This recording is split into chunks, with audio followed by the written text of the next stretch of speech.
changed everything. I know I have changed the name of the stream, so that's good. All right, so we're gonna be live in three, two, one, go.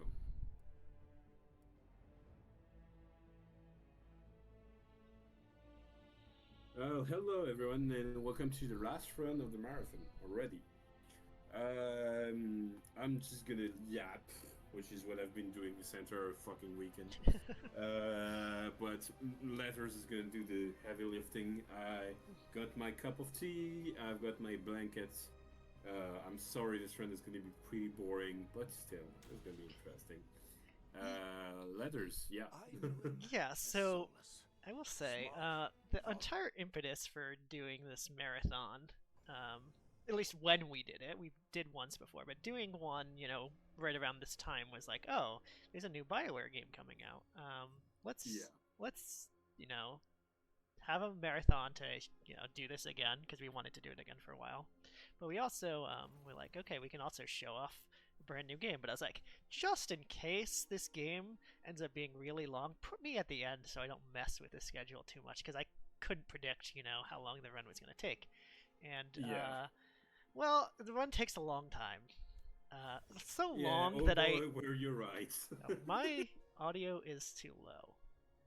Oh, okay. Uh, It seemed fine, I but have just I already have my thing at max.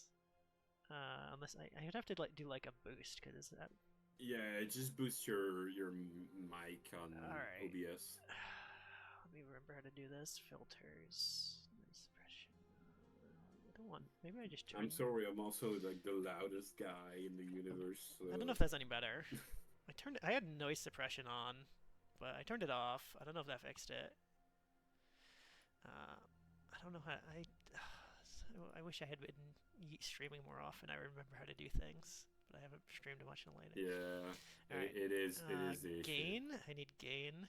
Is that what I need? Yeah, it's gain, I think. Okay. Let's. Or if you go into advanced audio properties, you can also like level up the number of decibels. Can you go Uh, above? Oh, you can go above. Okay. Let's try that instead of doing gain. Let's get rid of the filter. Okay. 1 second. There we mm, go. How much do you think? 5? Is that too much? I hear you better, Okay. which is weird because I shouldn't. Because it's on OBS, so it shouldn't matter to me. Yeah, I don't know. I put myself 5 decibels up. Hopefully it's loud enough now. Hopefully it's not too loud. Anyways, what I was saying is we put this in the we had this marathon and put this in the marathon because of it being a brand new game. 12 at least. Okay. We'll go 12. Hopefully that's better. Yeah, that's the mark of a good marathon when we can uh, actually not do audio checks. so, anyways,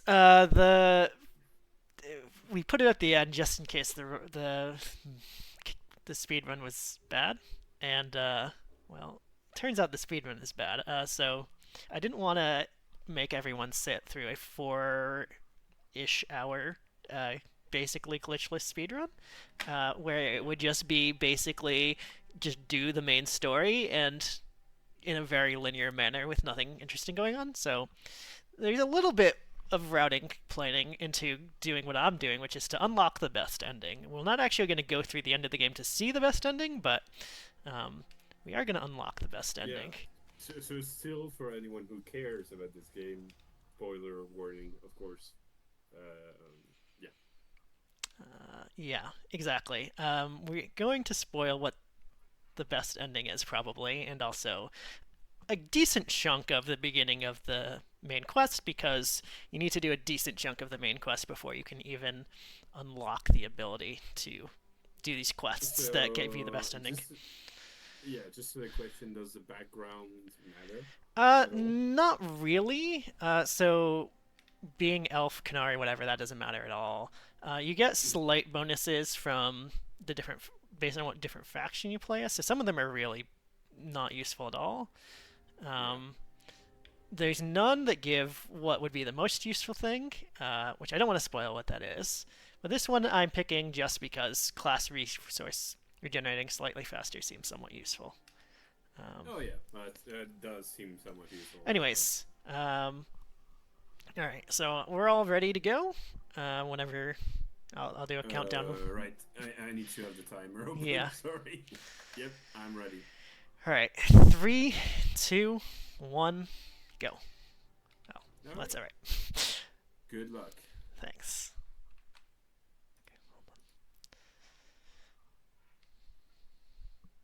So I guess we can talk a bit about the story since we already warned about the spoilers. So Yeah. Yeah. So we're gonna be skipping through dialogue as much as possible here, just because faster. But basically, the inciting event here is if you've played Dragon Age Inquisition, you find out Solus is actually the Dread Wolf, this ancient elven god, and he's trying to destroy the Veil to restore the world to what it was like when the elves kind of ruled the world. Or so we think.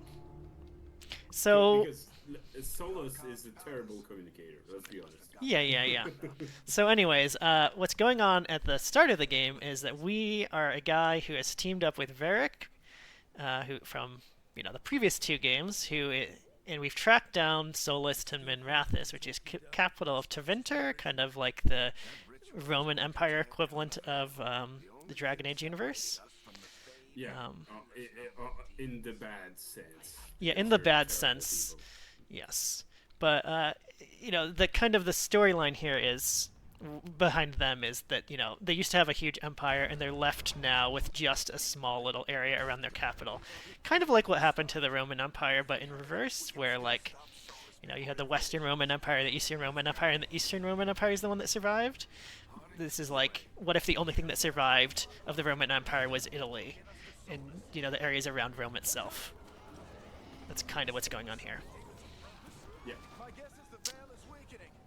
So anyways, we've tracked Solus down where he's trying to do something here.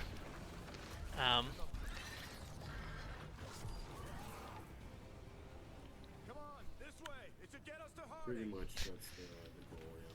So right now all we can really do is just run to get to where we're supposed to go. We don't have to fight any of those enemies yet. But here we get into our first actual combat section. Oh my god. So, you pick mage? Yeah, so I pick a mage. So, mage, we haven't figured everything out yet. But mage certainly seems to be significantly faster than rogue, and is probably also significantly faster than warrior. Mostly for combat reasons. So, to some extent, the combat is because of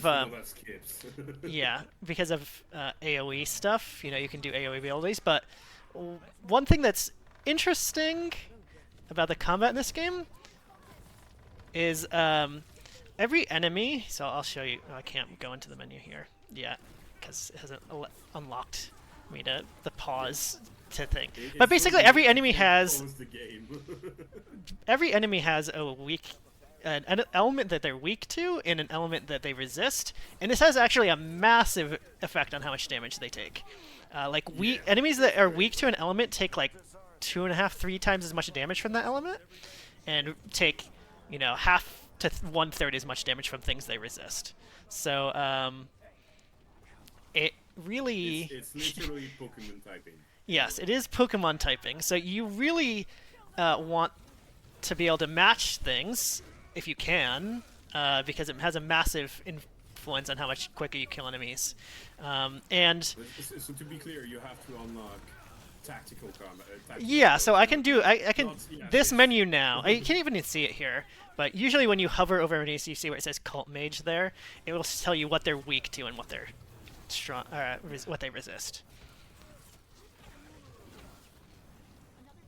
Yeah, so I do understand that people can have criticisms for the game and etc. That's fine, just as long as we're civil about it. We can totally talk about the state of the game. No. I mean, There's a reason I picked a category that was shorter than any percent. It's because I don't want to play the game either. Yeah, this game has some good aspects.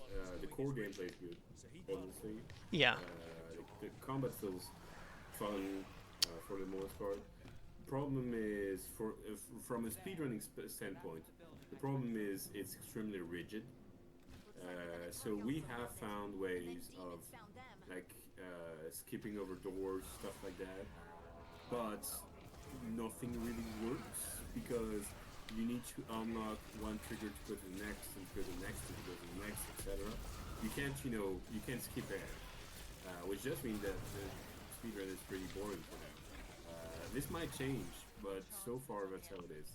Yeah, so there's a couple places we still need to check. We don't have great methods for clipping through walls or getting out of bounds or anything yet, which has prevented us from checking a few areas that could be promising. But if we had more ways to get out of bounds, it would be very easy to check. Or even just like a mod or something to fly, or no clip. We could very easily test. So I'm not... Oh, right. I'm getting confused about where I'm going because I haven't done this that many times. Yeah. We get the classic AAA squeeze through sequence. Yeah. So for some reason. This game it was not made on Unreal, which is what Jedi Fallen Order was made on. But Respawn did help with this game, and it is very obvious that they did because a lot of things here about how the game works clearly are influenced by Respawn. This combat that they did in Fallen Order. So, and then in terms of the story, it's an entire other kind of beans. There's definitely things that we could talk about. We might talk about this because this run is 3 hours long. Yeah, we'll have plenty of time to talk about story. Oh, right. Yeah, but it is true. At least it doesn't have the new like they didn't make the commitment of not putting any third party like blockers on it, DRMs. So that's cool. That's something. But yeah, the game is pretty. The Darkspawn are goofy, but yeah.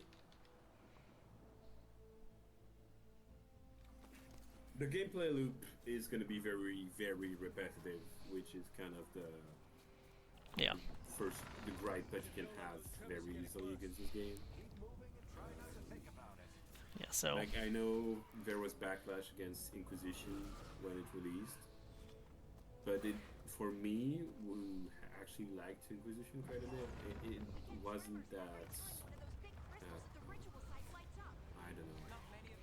No, the Darkspawns don't look cute. They look more like cartoony, and they also don't look like Darkspawn from previous games. They look more like undead rather than Darkspawn. They actually entirely changed.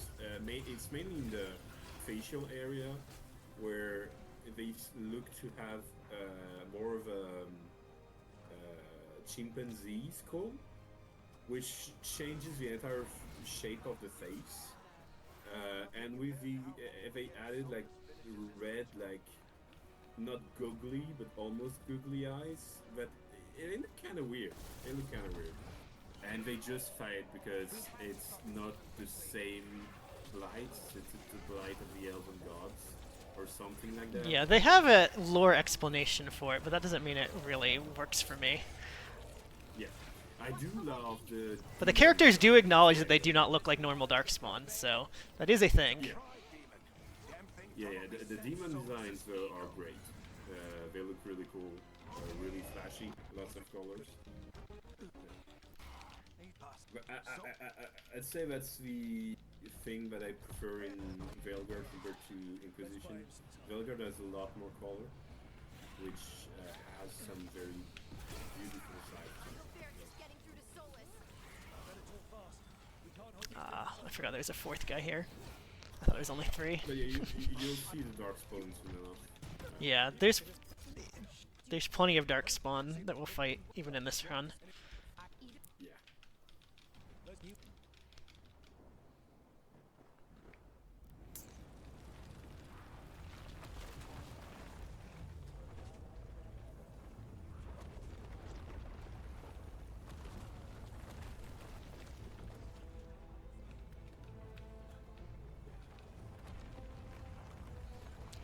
Does it have bees in a Which is jar like great.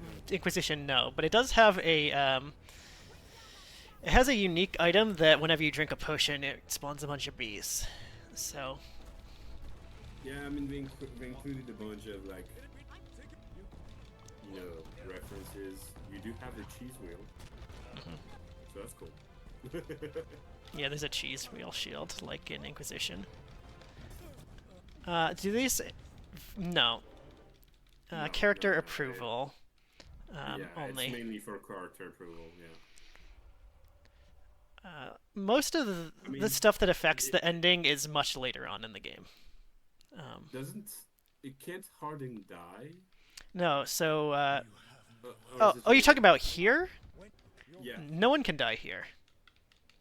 Well, Uh, yeah. so basically, what happens is whoever you pick to do a certain thing on that mission, the first mission, they just have like a bunch of bruises and scars that like slowly heal over the first section of the game. You'll see what I'm talking about with Harding, because she'll be the one on this who has a bunch of bruises and scars. But Yeah. I don't know if you'll really get to see them heal, because I won't really be using Harding at all. But yeah, you can see here a little bit that she's Yeah, got a she's bruised up banged face. up. Yeah. But yeah. Okay. So this game bases Oh my god. everything around the Lighthouse, which is Solas's old like headquarters Yeah. of some kind. Yeah. It It's allows him to like travel between all the illusions. And yeah, this is how they make you able to go from area to area. I just realized this like central zone looks a lot like the central zone in like the hub you unlock in Elden Ring. But yeah, it's kind of funny.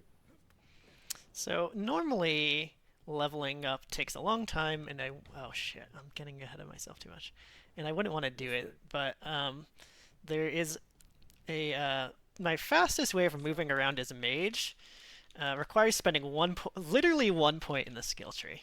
It's one of the first nodes you can unlock. Yeah. So you'll see me moving. On the first mission, I was literally just sprinting around, but I'm not going to be doing that to move mostly going forward.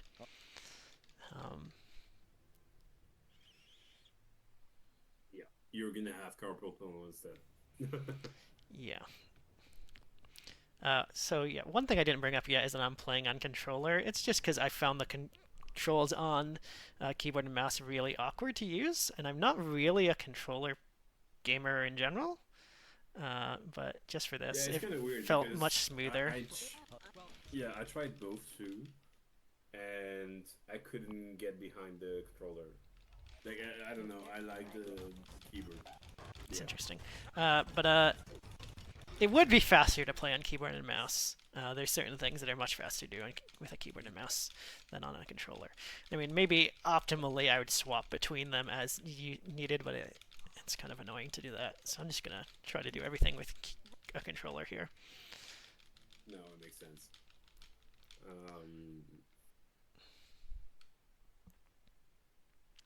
So we need the first veil jumpers, which are elves that jump through the veil, left and right. Okay. So here we're gonna. Discover, Oh, like, all our right. Oh, yeah, sorry. So Go here's for it. our main movement tech. I spam these two. So I have to spam basically the dodge button and the attack button at the same time. And when I had spent the first node in my tree, it changes how those things function a little bit, so that this gives me a way of moving fast. It Yeah. only works on flat ground, so that does limit it a bit. Like if you reach a thing where you don't want to be on flat ground, or you need to go down a cliff or something, it doesn't work. Yeah. Another small time save, which Oh my is god. just Here we go. yeah, just jumping on these trees, like when you're on the Yeah. equilibrium do- sections. You Yeah, like can here, I jump. can just do that. Yeah, I didn't really want to. Oh my god. Oh my god, that's really annoying. Yeah, it happens. This game has a very, very strict mentaling check, which is kind of sad because you'd assume you can mental to anything that's up to your head, but no, it needs to be like almost to your belly so that you can mental. So yeah, it's kind of sad. Also, I don't know if you'll see that a lot because Mage is kind of broken, but oh, did I not? Oh my god. normally this game relies a lot on combos, like ability combos. So I don't know if you can do that a lot or not. No, not really. Yeah, fair enough. I hit this button too soon. How is Veilguard from? Casual perspective, It's fine, I think. It's honestly Fine, but not good. Why did that not give me anything from that chest?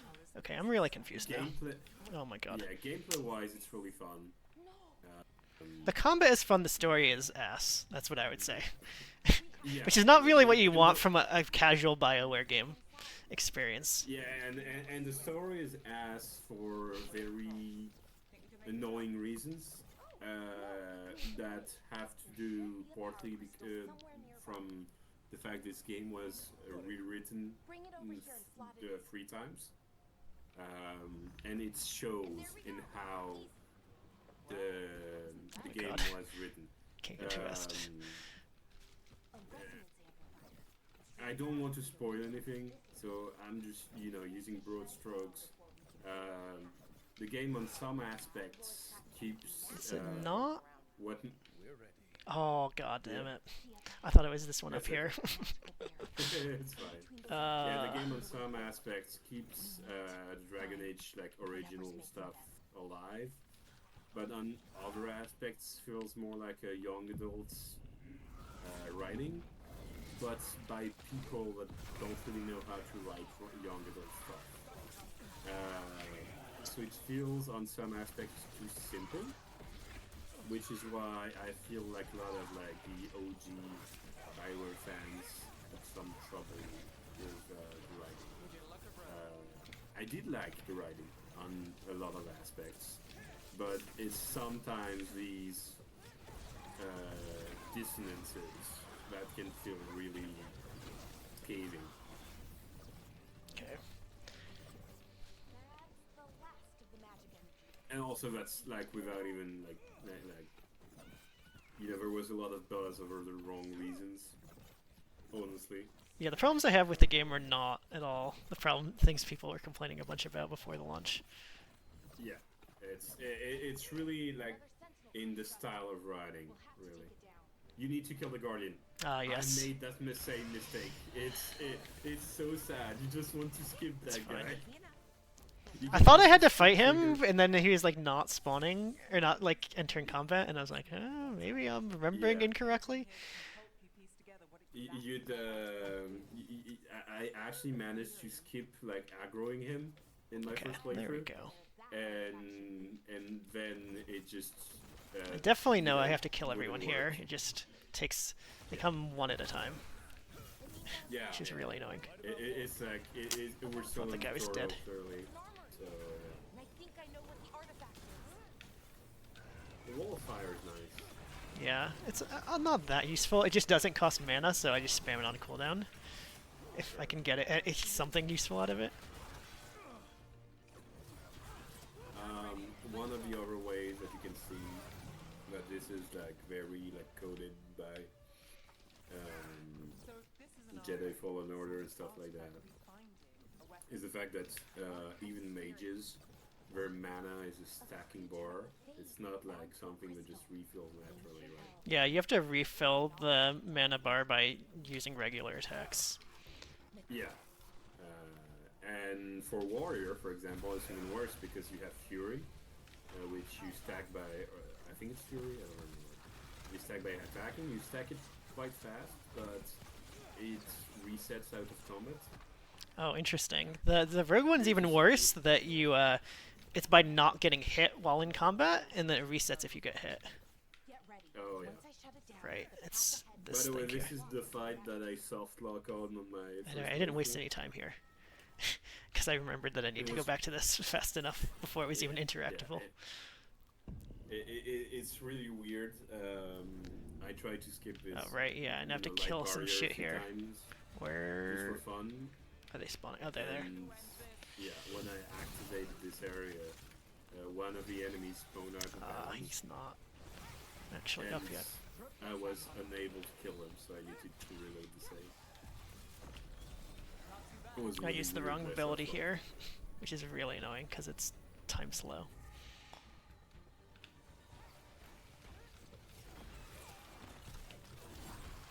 Okay. Wish I had practiced this like maybe one more time before the marathon, but I got too busy helping out for the marathon. Yeah, I mean, we did a lot of stuff. I mean, marathon-wise, I was really happy with how this went. We had like no tech issues. Yeah, there's just audio issues basically, but that was just balancing audio balance issues basically. Yeah, we had a lot of people coming in, which was great. I think we peaked at like 550 or something like that. Oh my god. I'm glad that we could show this to a lot of people. Yeah, I agree. Yeah.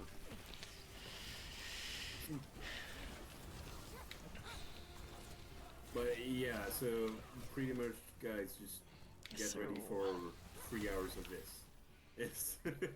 So there's some more interesting things for me to talk about what I'm doing, but yeah. Yeah. The combat will look a little bit less messy when I get further in and I actually have some more skills and better gear and stuff. I would say though, one thing that I didn't feel. Why does it keep doing that? I'm hitting the right. I'm hitting. Oh my god. Whatever. Yeah, one thing that I was not feeling limited about in this game was the, well, not too much at least, was the free skill system. Yeah, it is kind of annoying. It felt okay to have just free skill. It was not great, of course, but it felt okay. I think it's mostly annoying on mage. Yeah. It feels kind of bad on mage.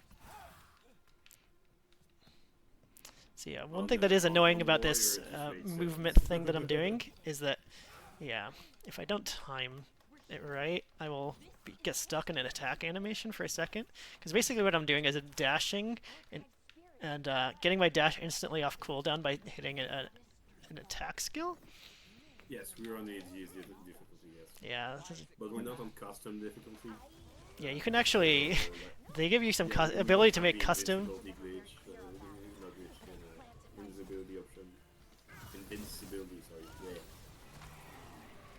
Yeah, it's part of these games that did like the very like complex accessibility options where you can literally have an option where you can't die. Yeah. A few other games do that these days. It's okay. I mean. But yeah, this run will be at the end will be a good illustration of how easy the combat on this difficulty is. Yeah. So I mean, I guess I can. Oh right, I need to pick this up, but I don't need to equip it yet. The few options, like the few potential breaks that we found so far. These batteries that you see letters carrying around can push you through doors. Which is, you know, something interesting. Chests are kind of buggy. Well, not really buggy, but kind of. You can cancel the animation of opening a chest. Someone found a way to do a sort of dead man walking glitch, where when they opened the chest and died at the same time, they could walk while being dead, so they were being invincible, but they couldn't trigger stuff. So there's potential, but the thing is, we know already a lot about some of the at least early triggers, because Camp Gode, which is a good Dragon Age runner, did a bunch of work on like at least the first parts of the run, trying to skip everything, and he couldn't find anything, even though he was, you know, able to glitch through doors, stuff like that. So yeah. Yeah, Mantling is also potential stuff. Yeah, yeah. there's I will try to weird point it out when mantling. we're next in the lighthouse. What someone had found, and out of bounds there. That's true. Yeah, yeah. With Someone mantling, did which find is a what mantling something method. someone just mentioned. So that's why I figured I'd show it off. Yeah. I tried mantling on the spot which I was talking about. I couldn't replicate it yet, but that doesn't mean that you know it's Mantling is like climbing up a cliff. yeah. Mantling is climbing up anything. Yeah. Okay, Um, so I don't and grab the chest there here. was also one instance of one place at the end of Arlothan Forest where some guy managed to get a levitation glitch. Uh, but we have no idea how it triggered or why, and we didn't manage to trigger it yet any place else. So that's about the rundown of what has been found right now.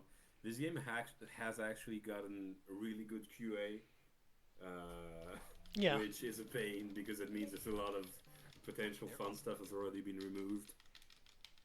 yeah, You can feel that they didn't want to repeat the Mass Effect Andromeda like controversy. Um, yeah, but yeah. Mass Effect Andromeda had bad QA, but also like uh, Mass Effect Andromeda has spots with a speedrun where you can just literally jump out of bounds to skip a yeah, bunch of stuff. Like you just have to know how to make use of the uh, physics of the jumping well enough. yeah. I mean Andromeda and Inquisition, like Andromeda, um, we don't like skip stuff in the Andromeda speedrun. I mean we do skip stuff, but we don't sequence break stuff. Yeah, yeah, yeah. It doesn't. We don't sequence break in that we don't skip any entire missions in Andromeda. Yeah, We we do sequence skip break triggers, parts but of not. missions, Yeah. but yeah, no actual missions are skipped in the Well, main in story. Inquisition, we did find a sequence break, but it's. I mean, let's be honest. The sequence break that exists in Inquisition is like the luckiest thing, Yes. because one peculiar area late game is accessible from the world map and allows you to get to this part of the late game quest. Yeah, I can. It's so random, and so you have to hope that we could find a similar stuff, in this game. But the Inquisition World Warp, no, not World Warp, sequence break took like what 4 years to find. I think 2019, so 5 almost. I think it was Yeah. like early 2019 when the game came out in 20, like early mid 2019 when the game came Yeah. out in So you yeah, know this could around take a this while time in before it's a 2014. good run. Um, I have so I have two ideas of. There's one that I'll be able to point out in this run of where we could maybe find a way to save a bunch of time. Um, but the other one I won't get to exactly point out because I won't do it. Yeah, But I guess I can at least say for the both of them, um, they involve the fact that there are some kind of ways to skip parts. They're like they. So if you've played Jedi Fallen Order or any, even like a Metroidvania game, you'll know that there are like specific areas that you're supposed to come back to, like backtrack to later, after you've unlocked some new ability or something. So yeah, there isn't necessarily as much of the ability aspect of it going on, but there are like lots of parts of maps that are locked off until you're on a certain quest, where the map is, you know, the thing is already there, you just can't access it. So one of them for a pretty late game quest, um, it's about an hour from the end of the run, which is so it'd be 3 hours into a 4 hour run, that is on the same map as not the mission we just did, but the one before that, the forest. So if you get to that and actually properly trigger it somehow, that would save you like 2.5 hours maybe. Um, yeah. so it would bring the run down to maybe like an hour and a half instead of 4 hours. Oh right, I can Yeah, just fast travel here. something that I would love to notice is this village that we just went through is a perfect example of what I was talking about, like tonal dissonance. This village is a perfect example of a dark fantasy set piece. Like, you have a blight that's organic, so you play on body horror, you play on stuff like Cthulhian, Lovecraftian mythology, stuff like that. It looks very dark. It looks very hopeless, very dark, very yeah, like that.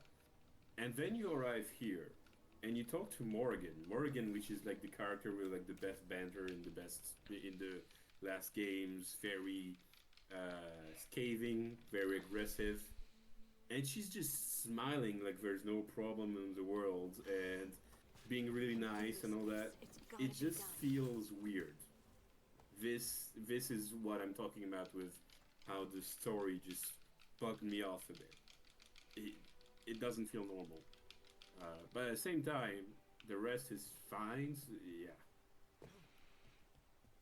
So we're kind of still locked into doing very specific parts of the game right now. We haven't really gotten to where you have some ability to do things. This is kind of, you might think, is still the tutorial section of the game in that it is, you know, you have to do these missions in this order. There's nothing else you can really choose to do instead. There's no like side quests you can really try to do here. So this guy. He took like way too long to jump down. Yeah, that's what I hate. But there is no better way to do that. Because if you try to go through here, up to where the gate opens, he will jump down by the time you make it up here. Oh, fair enough. Which is really annoying. Even though he does take a while.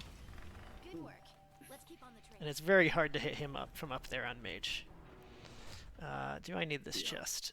I need this chest. Yeah, there's also that. They have like washed away a lot of the grit in factions. Factions that should be like dark and dangerous are just kind of weirdly good guys. But yeah, it just feels like they went the wrong way on those aspects, and it kind of ruins the good aspects of the story because you get stuck on these. So yeah. That's really annoying. I thought you'd have kept your ults for final boss in this area. It's not really necessary there. You'll see why. Oh yeah, are you pushing him? No, but he just actually has so little health on this difficulty that it doesn't really help that much. So an interesting thing is that any creature, no matter how... Are chest contents random? No, they are not random. Which is something that might surprise you. It surprised me. I assumed they were random, other than for the unique chests, but at least every chest that you see in a main story mission has set loot. Yeah, it's kind of weird. I have not, tested enough of this side, missions and stuff like that in their chests, but every chest I've checked in the main story has a set. I think I need this one. Oh, right. Alright, so, well, you so this is also partly why this gets much easier. I get a fire weapon in between there and the final boss. Of this mission. So, oh god. It is good. It is good for the speedrun that they're that they're set. It's definitely good. I'm happy that they are this way, but I was just surprised. I assumed they were random, because that seems like how it would work to me. mentally You, speak. you assume that it should work that way. Look, Um, another one of those magical beams. but yeah. We have two of these devices this time. I bet we'll need to direct beams at both of them.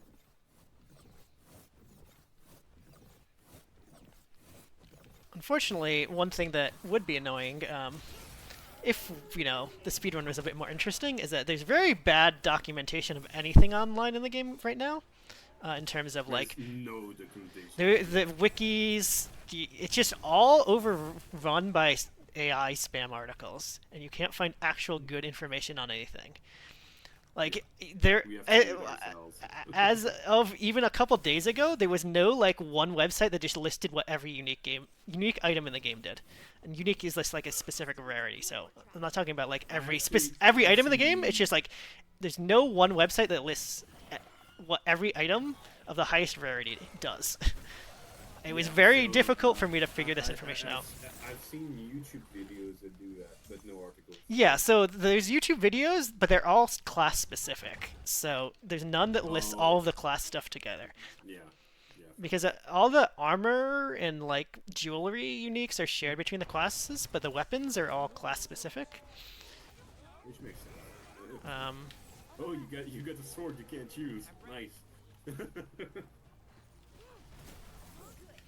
So, one aspect of things that could be useful maybe at some point in the run, the fact that any enemy will die if you throw them off a cliff. yeah, it's definitely useful, especially on Warrior, which has the easiest way to knock things back. The best way to knock things back on Mage is with this specific dagger weapon type. It'll push enemies back a small amount. Yeah. Oh my god. There's one. Oh my god, stop. That has been thrown off ledges like 20 times already. On This took way longer than it should have. Shorts, like YouTube shorts. Dagger. Well, it's not even the clickbait articles and videos, it's that the clickbait articles and videos don't even have actual information on them. Yeah. It's not even that they're separated into a million different places, it's just the information is just not there anywhere. Yeah, I will say I do miss GameFAQ. So, even the fact... GameFAQ was such a repository of knowledge. I would assume that there are no guides or anything that mentions anywhere that all the chests in the game are set loot. Even just the idea that they have set, not what they have in those chests. Obviously, that there's a lot of chests in the game. It would take a long time to assemble a list of everything that's in every chest. But just the fact that the loot is static, no one seems to have mentioned anywhere. Because I think no one but us speedrunners know that. All right, so Everyone has done multiple playthroughs like that. Yeah. So now that we're back in the lighthouse, I will point out this one thing that I wanted to, which is the mantling thing. So someone was able to mantle on this specific railing here and get out of bounds. This one, or is it the one I'm pretty sure it's this one. It might be the equivalent one. I'm pretty sure it's that one though. Yeah.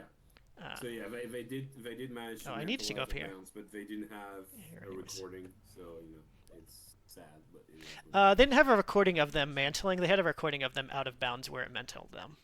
Oh, did they? Yeah. I missed that. Yeah. Fair enough.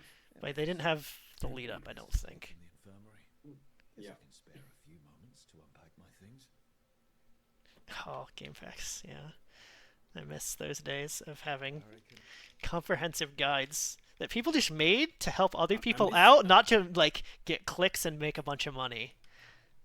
I miss the days when every dev had their own like game forums. Oh, that was nice too, yeah. Like Bioware had the Bioware forums. You had the Bethesda forums. That was nice. That was nice.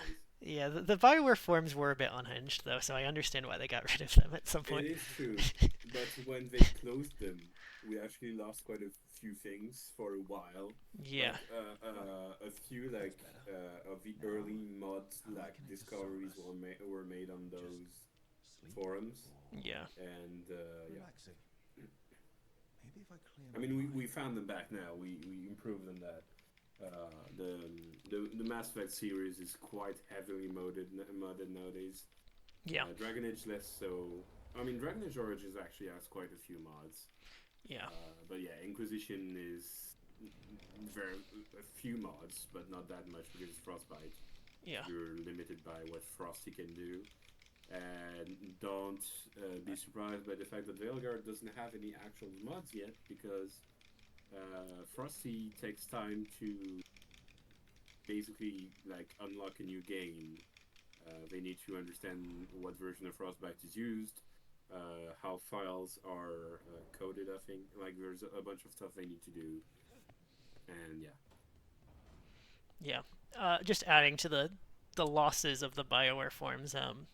There was it is possible to track it down now because someone at some point rehosted, down. Yeah, for a while. Yeah. No, yeah. So someone downloaded everything that was like every post on the forums, but it took them a while to like rehost it, like years. They had just saved it for the opportunity when they could. And one thing that was on the Bioware forums was a very detailed calculation of every single, like the entire damage formula for Dragon Age Inquisition and how every single ability interacted with that damage formula. That's crazy. It was a massive post, and it was very useful. But I was able to find it a few months ago when I was looking for it. There was only a few things. There was a couple broken links in it, but it mostly worked really well to get all the information I needed. Because I didn't end up doing it, but I was testing out a main character only speedrun for Dragon Age Inquisition. Yeah, solo runs. Yeah. Solo run, exactly. And basically, a short description of what's going on in that speedrun is that you do all the combat normally. Well, other than okay, so there's a massive sequence break, so you're doing things super underleveled. But also, you usually do all the combat with Varric, because he has. So your teammates get. Yeah, once you get to a certain point, your teammates all have automatically unlock their specialization trees, where the Inquisitor. I was about to say. I think that was the wrong thing to say, but it is the right thing to say. The Inquisitor doesn't unlock theirs without doing a quest. So it's really slow. You mean Varric? Varric unlocks it without doing a quest. But if the Inquisitor wants to get the same specialization as Varric, you'd have to do a 5 or 10 minute side quest. Long. It's actually longer than that. But anyways, the point being, it's really slow to unlock it. Yeah. But yeah, all I wanted to say is that this is why you support internet archival projects. A lot of stuff can just be lost so fast nowadays on the internet. But yeah. So you can ferry us to the other By the way, say hello to the caretaker. He's a nice dude. He's chill. I'll take that as a yes. It takes a really long time before you can talk to him here. Yeah. It's true, Discord channels host so much knowledge that never makes it to the internet. It kind of sucks. Especially for speedrunning stuff. Yeah. Like, so much is on Discord channels.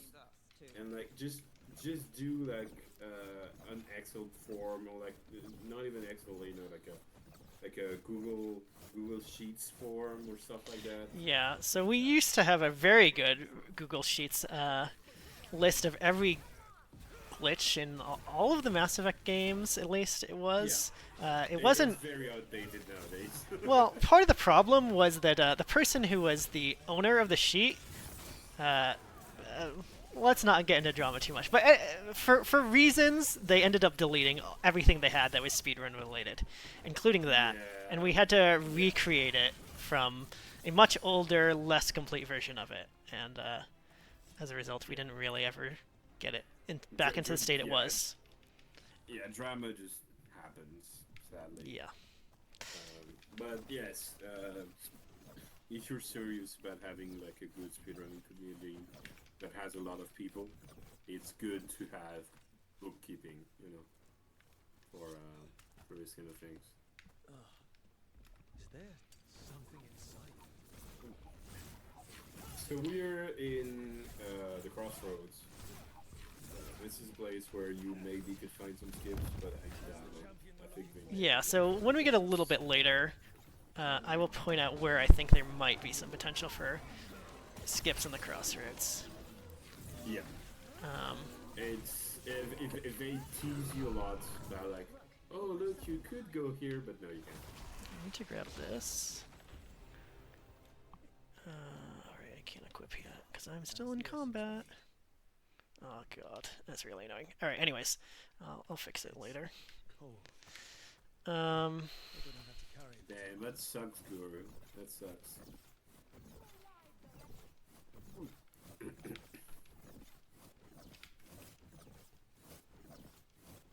But yeah, it's a good idea to make copies of like Google Drive stuff because it doesn't take any space to just copy the cloud document. So yeah. Okay, so here's one actual time save. So the game kind of expects you to discover these alluvians to the next areas and like walk up and actually go through the alluvian. But you can, as soon as you get the cutscene that shows you the alluvian, you can just fast travel directly to the places it unlocks. So yeah, that's nice. That saves a few seconds. Yeah. Like 20 seconds. Less than that, especially with me screwing up the menuing a bit. Probably more like 5 if you do it fast, 5 or 10. Yeah. So welcome back to Mithradas. Yes. The big city. So what was I gonna say? So that was the first point in which we had an opportunity to do one of 2 different quests, so branch a little bit out. I'll just do this one first for reasons. There's not any specific need to do it before or after the other one. Yeah, another way of potentially skipping things in these kind of areas we won't use because it's hardware depends is to run the game on a hard drive, like a normal hard drive. Yeah. Which you're not supposed to do and makes the game very slow to load. But in these areas, it means that the game takes ages to load the areas, and so you can just run on an unloaded version of the map and potentially like go through walls and stuff like that. But we won't use that because no, we're not gonna suffer through like dozens of loading times that are way longer just for like one skip. It's possible. So we would do it if we found something massive that you could only do with that. I think. Yeah. Like if we found like a 2-hour skip because of this, we probably would do it. If there was even like a 15-minute skip, I think everyone would just start playing on hard drive. The thing is that I wouldn't be able to because I don't have a hard drive anymore. I still have one, just as a backup storage solution for things I don't use very often. External hard drive. Yeah.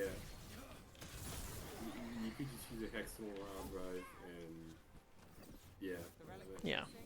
It would be really stupid though. And then we get recommendations for what kind of hard drive is the best without, like it loads the best without losing the skip. It gets so meta.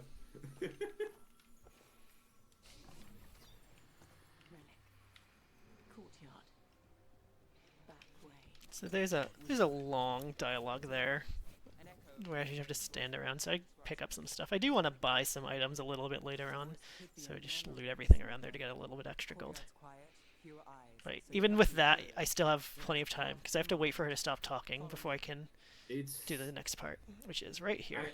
I do hate that, the fact that, like, sure, like, forces to go through triggers, that's fine. Why do you need to put a barrier? Like, you know? It feels so overkill. Stopping Venatori is both our jobs. And I'm good with relics gone wrong. Well, that was... The relic was close. Find another remnant and we might learn more. Oh my god, I'm screwing up with my... Is that another remnant? No way. turning. That's the one thing I find very difficult about doing this on a controller, is that you have to turn really fast. Yeah, the advantage of a keyboard is you just have your mouse. So you can just Exactly. move well. Yeah, it's but all the buttons I need to spam are on this, same side of the I thought about controller. that too. Like USB-based SSD. That could slow the game down just enough. I don't know. I don't know. I think it would need to be very big. I think it would need to be more than that. It seems to be a massive amount. You need to slow it down, from what I could tell. Yeah, I mean, yeah. The thing is, like, we need to make sure first that we're this game. And currently, there's only one member of the community that runs this on the hard drive, so he's our only hope. And he was, last I checked, he was still playing through the game casually. Yeah. He hasn't finished the game yet. Through here. Here goes nothing. We'd find one place where we could skip the fight, I think. We're using that. That was like 20 seconds time save. Guessing you know all the shortcuts in Darktown. So if you look for like No. glitches or early items or stuff like that, the warehouse we just went through just pops up like 5 times because people realize that you can reload an area and reload all of the breakables, and they're like, oh, you can get so much gold and stuff from this, and it's like, that's slow as hell because you need to break Oh, everything, I'm going the wrong way. travel back. And it's so Wait, slow. no, I'm not going the wrong way. I just didn't make the jump. Okay. Yeah, it was weird. Like, I assumed the jump was just the right height, but apparently no. I feel like I just went the wrong way here. I think there's a faster way to make it back down. It's okay, though. I mean, at the point we're at, doesn't really matter.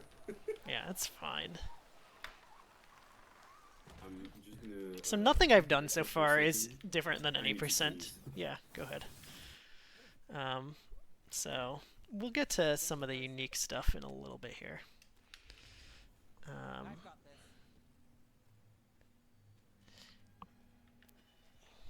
It's not playing the game. We tried to mess with settings a bunch. It didn't seem to A meeting, but where? help as much as we would have liked.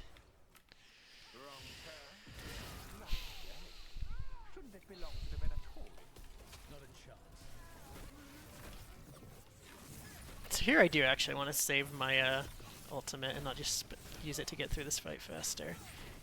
Because there's a boss coming up in a little bit here I can save some time on.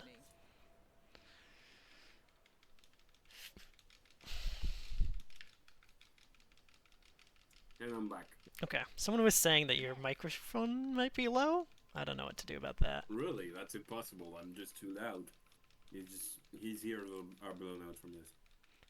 I mean, that would be something I would have to fix, I guess. But if I do it, it'll be after. If there's a problem with the mics. So you work with Templars too. Oh, God. Went too far. Okay. So you might need to tune me Only up. when I have to. And the spillway. So it is Strife that's not loud enough now, right? Not me. He doesn't share rumors unless they're I likely. think so. Gnarly, can you tell us? Is it me or is it Landers? They don't want people getting near the deal. That's one down. Oh, this is really annoying. This crystal. It's too hard to see from down there. It hit. Yeah. That's it. We can cut through the barrier now. Oh, it is Strife. Okay. Yeah, I can. There's someone up ahead. Okay, so yeah, just... I can some- yeah. change my desktop audio to be louder after this mission. And just tune me up in Discord. That way you... Yeah, that will work too. That might be better, so I don't increase the Yeah, the game. game sound relative to me too.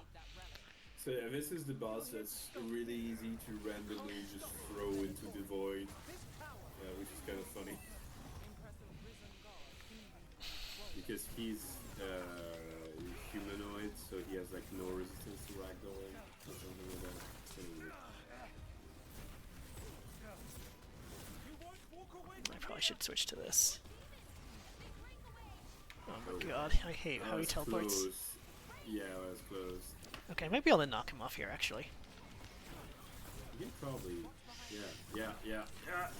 There we go. Yeah. All right. There you go. Yeah, like I said, you funny. can make a little bit of use of knocking things off as mage, but not nearly as much as warrior. Warriors have charge skills that just push things back. A warrior, you literally have kick flip. Yeah. Drop kick. Sorry. You literally just you're a Oh fucking right. wrestler. Yeah. Let me turn up you in. I'm just gonna do it now. Oh yeah, I have you pretty low. It's gonna be loud for me. I mean, I'm just kind of loud usually. Yeah, I'm sorry about that. Yeah, I'll just turn down my sound on my end. It'll be better for them. Like just on my headphones, I'm gonna turn down my sound. It won't. It shouldn't affect them at all. Do you guys hear me better now? They should be able to hear you like a lot better. My crisp, deep voice. My yapping. Oh shit! I'm already at this one. All right. Oh, is this? I mean, to be fair, it we're kind of going through the game right now. It's okay. Yeah. Okay, it's good now. I just literally did a random amount higher, so. Yeah, they're saying it's way better, so that's good. Yeah, I had you at 66 because you're loud for me usually, but then I turned you up to 120 and just turned down my headphones. I understand that. I understand I'm a loud person. Yeah, I like it. Alright, I hope this isn't a problem. I can't hear the game that well now. But it's okay. It'll be okay. I mean, you don't have any audio cues, right? Not as far as I know. So yeah, it should be fine. I would say those areas are kind of beautiful. Yeah. This location always confuses me where I'm supposed to go. What did I? Am I going the wrong way? No, you're not. No, I am. You just follow the guy, right? Yeah, but if you get ahead of her, which I do when I move like this, I need to memorize the path. Yeah, my bad. Yeah. But yeah. Oh, this is also not the way to go. It's up. I'm crisp. All right. This is really annoying.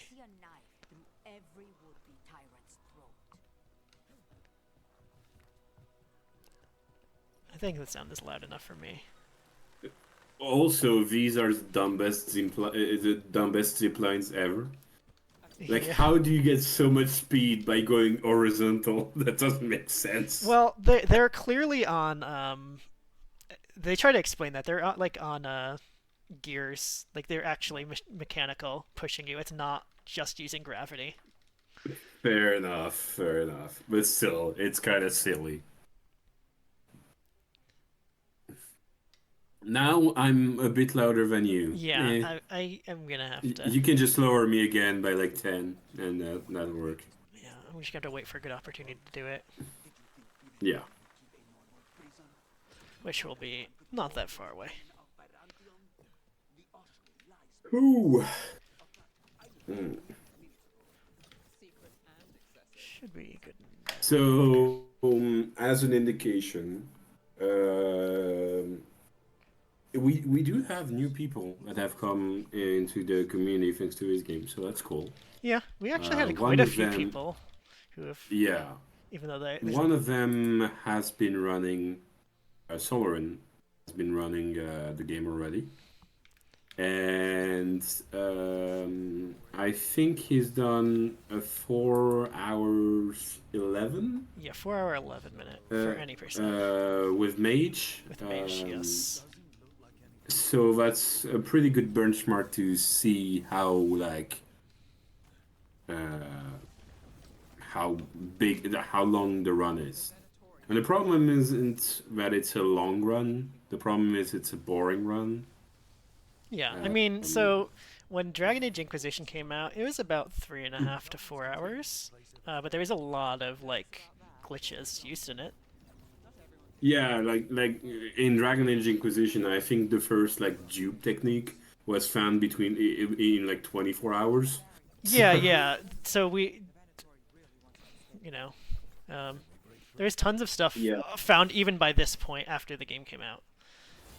Like if there's stuff like this where I've been wondering, if there's tech that I haven't had time to try, I want to check if I can like duplicate chests to like pick up a chest, cancel its animation, save, reload, and when you save and reload, you load back to the beginning of the area. Go back to the chest, so it would need to be a chest that's relatively early in an area. Go back to the chest and see if you can unlock it again. Because one cool thing about this game is that if you unlock one item multiple times, it just ups in rarity and damage. Going the wrong way. And like stats in general. So there's potential to make like very strong items early if we can find duping methods like that. It's not the right one? Oh, I'm getting confused here now. It's true. It's true. Like Do you actually have you know, oh, it's like okay. it kind of reminds me of when Starfield released. Yeah. The worst thing a game can do these days, especially a AAA game, is being mid. Because if a game is really good, people are gonna love it and play it. If a game is really bad, speedrunners tend to like it and play it. But when a game is mid, just nobody is attracted to it, you know? It's, yeah.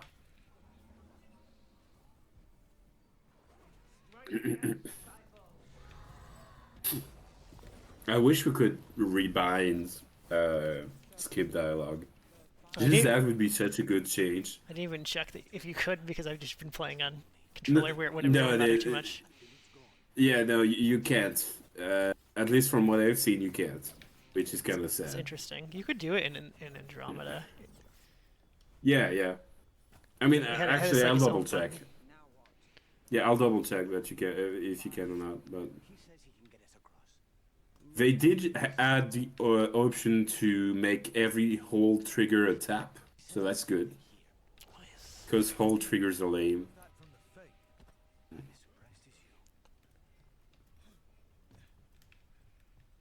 But yeah. I mean, we're not going to spoil too much of the characters. We unlocked Lucanus, which is a necromancer, right? If I remember correctly. He's possessed by a... No, he's the one possessed by a spirit. Necromancers. Oh, it's not... It's not the necromancer, my bad. Well, yeah. Yeah, the necromancer is the one everybody lusts after because he's an old man. Sorry. Like, this game like following is wild too. I also just I mean I don't care about that aspect of it, but I think he's just the best written character of any of the party members. Even just He's like a good his character. normal, he's like the one who I think would be a good character by any Bioware game standards. Yeah. But the only one that I think would be a good character by any Bioware game standards. I do like Nev, but some of her dialogue is bad. Yeah. Okay, it's just that one guy I have to attack before this door becomes openable. Even there's a whole bunch. It's actually nice. That's nice for once that you don't need to like. One thing I do like, as far as that, right. I need to go around. Is that there's just is that most of the objectives where you have to kill enemies, they do actually tell you that you need to. Yeah, that's a good thing. You can assume that if it doesn't tell you defeat the darkspawn or whatever, that you can just run past the enemies. Almost always. Yeah. Who is the character? We didn't say who it is, but Emmerich. We haven't unlocked him. Yeah, Emmerich. Yeah. But we will unlock He's him the a old little dude. later. Right. He'll be what? 1, 2, like 4 missions from now, maybe? Something like that. Yeah, Emmerich is the name.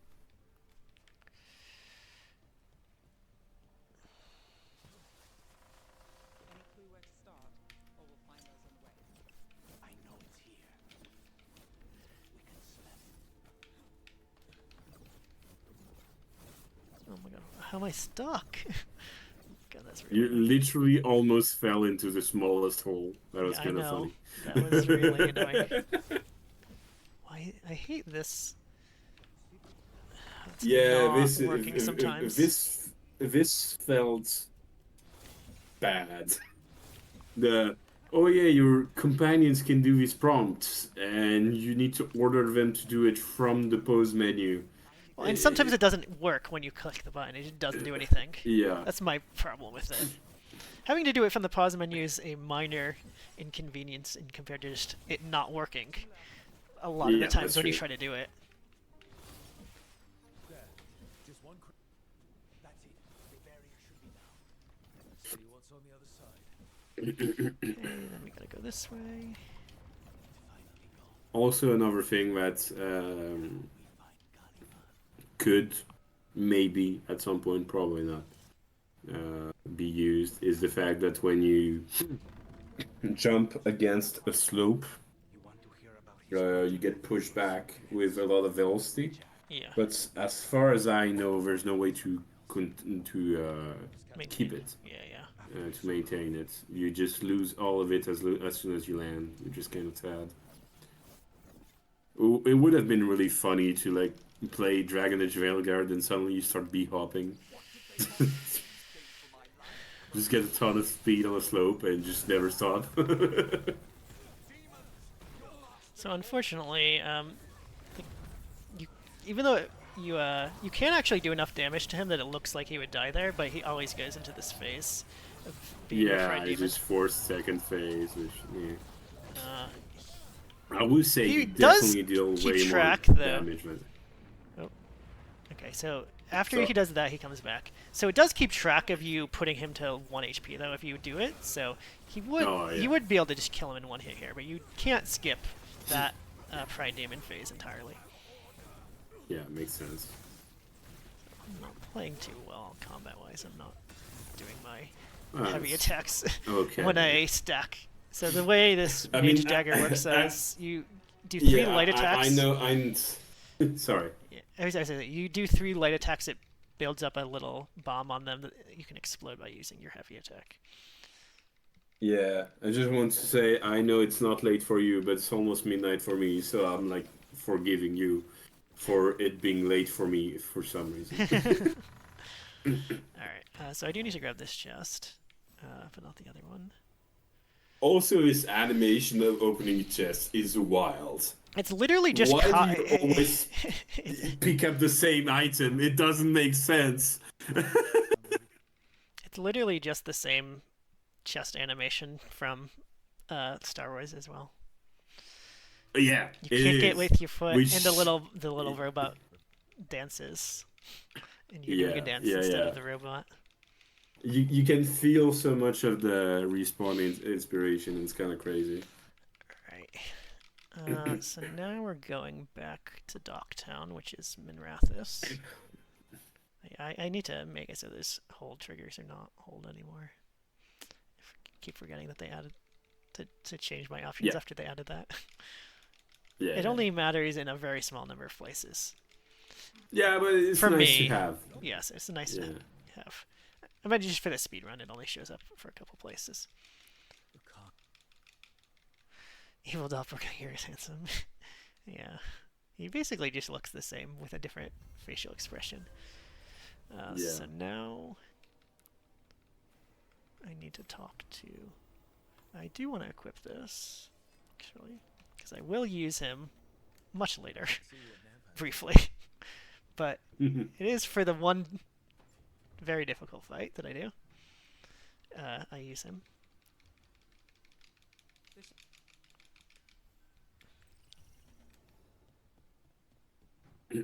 Alright. I can just go this.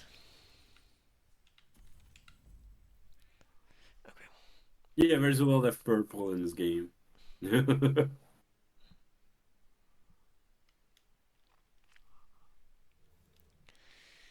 Alright. I want to level up my companions a little bit here. So, Valar, we're going to grab this. I'm gonna leave you alone for like 5 minutes and to get some food into me before I like Go fall. for it. So I'll be right back.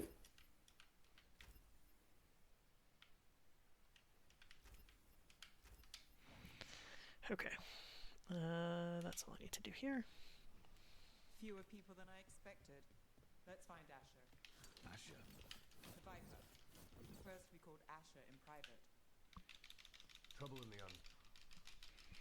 Now it's really quiet for me because Strife isn't talking. And I turned down the game sound to make him louder This is troubling. without killing my ears. And in one of the worst places. Alright, so I need to buy 2 things here. I'm buying this, Crasty's double hat, and Quick Start leathers. Okay. And I want to equip both of those. So we're going to do that real quick.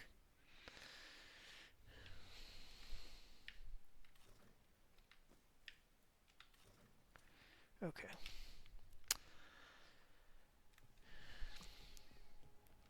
So we got a short quest here relative to the ones we've done, but so far this is going to be probably the shortest quest we'll do, I think probably in the entire run, to be honest. The passage is hidden by a wall carving.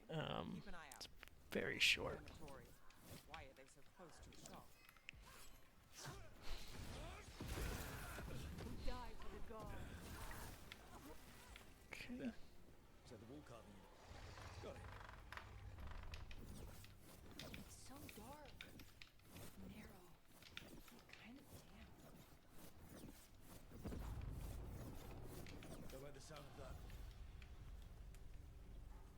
Right. Can't get through here. We've got to clear the obstacle somehow.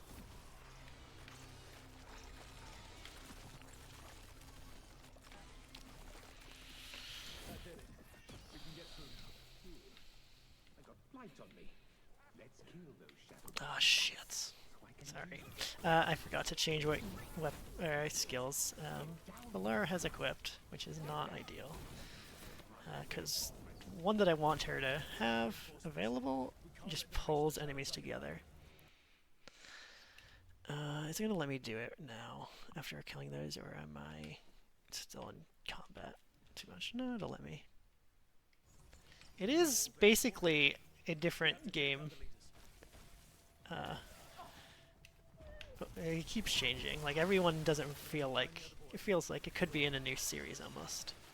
But that's especially true in this one. I would say this one, to me, feels more different from the others, from any of the others, than, like, even Inquisition feels to Origins. Okay, so I need this chest as well, No, that worries me. so that... Has to be the last. Should be safe.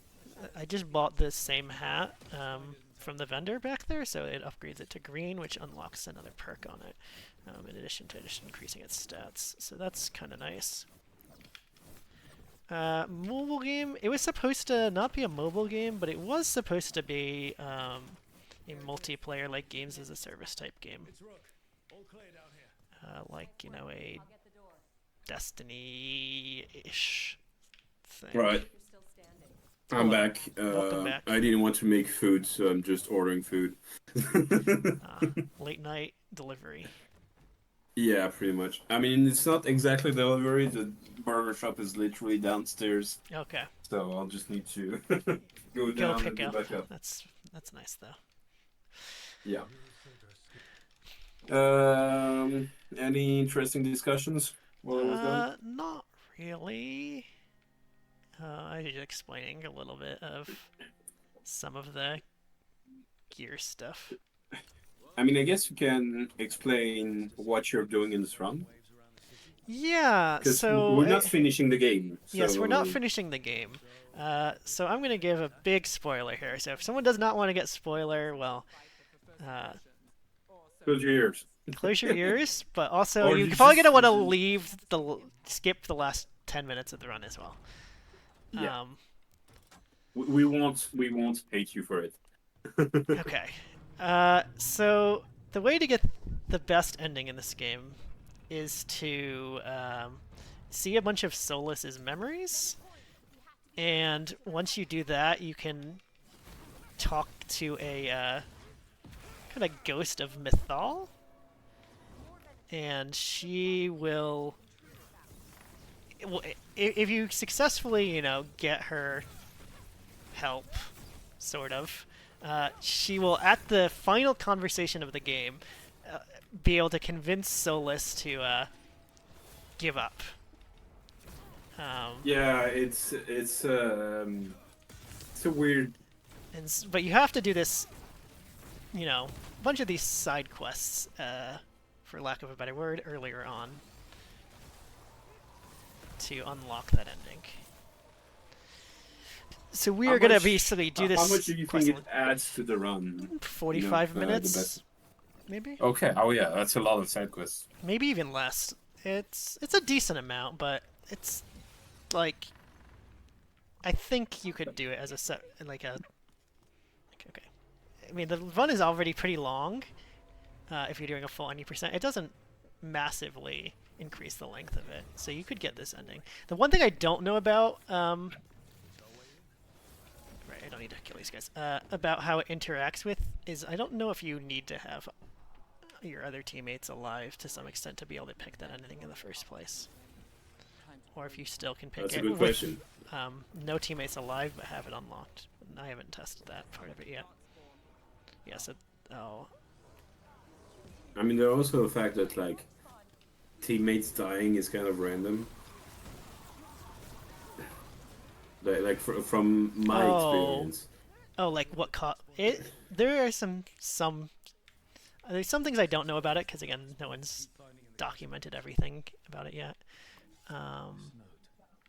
Oh, I needed to loot this chest. I knew there was a chest here I need to loot, but it's not the one that was there. It's just the tiny one that the boss drops. Okay, I think I grabbed all these things now.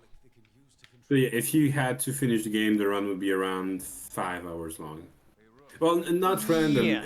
I just mean that from my experience, teammates sometimes take a bunch of damage, and sometimes they don't seem to take any.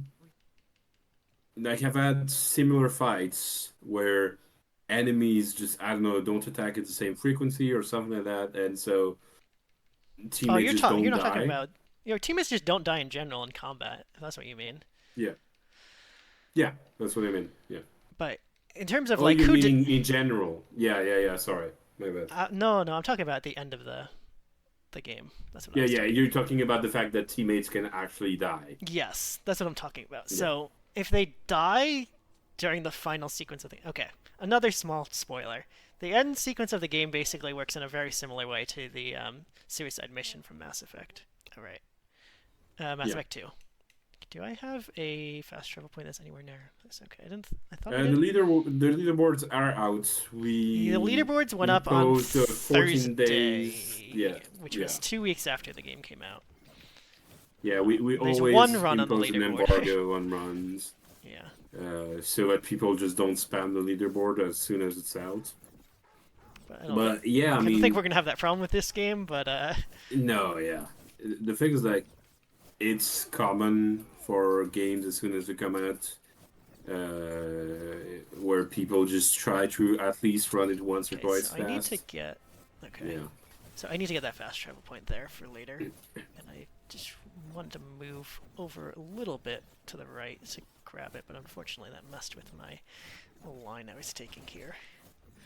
Okay, my hand is starting to hurt now, which is not great. Usually doesn't. Yeah. It usually doesn't start hurting this early. Whew. It's kind of the problem whenever we need to do tech like this. That is so repetitive over the entirety of the game, and the run is this long. It can start hurting quite fast. Yeah. Okay. Like, I think it's a general thing in speedrunning, especially in games that are more competitive, like Super Mario 64, Sunshine, stuff like that. That people actually got carpal tunnel syndrome from speedrunning, and people in general, once that happens, find other ways to do things. Quality of life things can be found. Here, I mean, you can't really do much. We could allow, like, I don't know, a macro or some kind if people feel this is like not it's nearly as bad hurting too as much. Dragon Age Origins, where we did actually decide to let people auto-hotkey something. Yeah, it's fair. So that one is not a the Dragon Age Origins hurting your hand thing is not a problem because it happens throughout the run. It's just one in a specific part. You have to mash really, really, really fast for like 3 minutes straight without stopping. Yeah. And it's right near the beginning of the run, so if you have to reset, if you're resetting a lot, you have to do it a bunch of times. Yeah. Yeah. Oh, I can't make this jump. Also, in this game, it's kind of nice because Oh, since I you have could all these do- parts where you're... Yeah, I should be doing this way. Yeah. Since you have all these parts where you're not in combat, you don't actually spam at these points, so you know it's okay. Yeah, it does help. Some of these parts, I get a little bit of rest. Is there 100% out? No way. How long would it be? Your guess is as good as mine. 20 to 30 hours? Yeah, something like that, I assume. It depends how you define 100%. I mean, the game looser does definition- have a percentage. Well, the percentage is just for how many chests and stuff you've grabbed. It doesn't track Oh, okay. quests. Okay. Although, and I mean, so the quests, the chests that are on specific, like quest-specific maps are not counted in that total. So if you miss chests on quest-specific maps, you can still get 100%. Yeah. It's just the open world, 100% is really what it's tracking. Yeah. Right, I need to do So- something here. So this is where I'm doing the first thing that will not important. be done in any percent. Okay. So I do need to kill these guys first, though, because even though it doesn't say I need to kill these guys, this thing is not destroyable until I kill them. It tracks like open world exploration percentage. That's what it tracks. Yeah. Okay, so I got that. So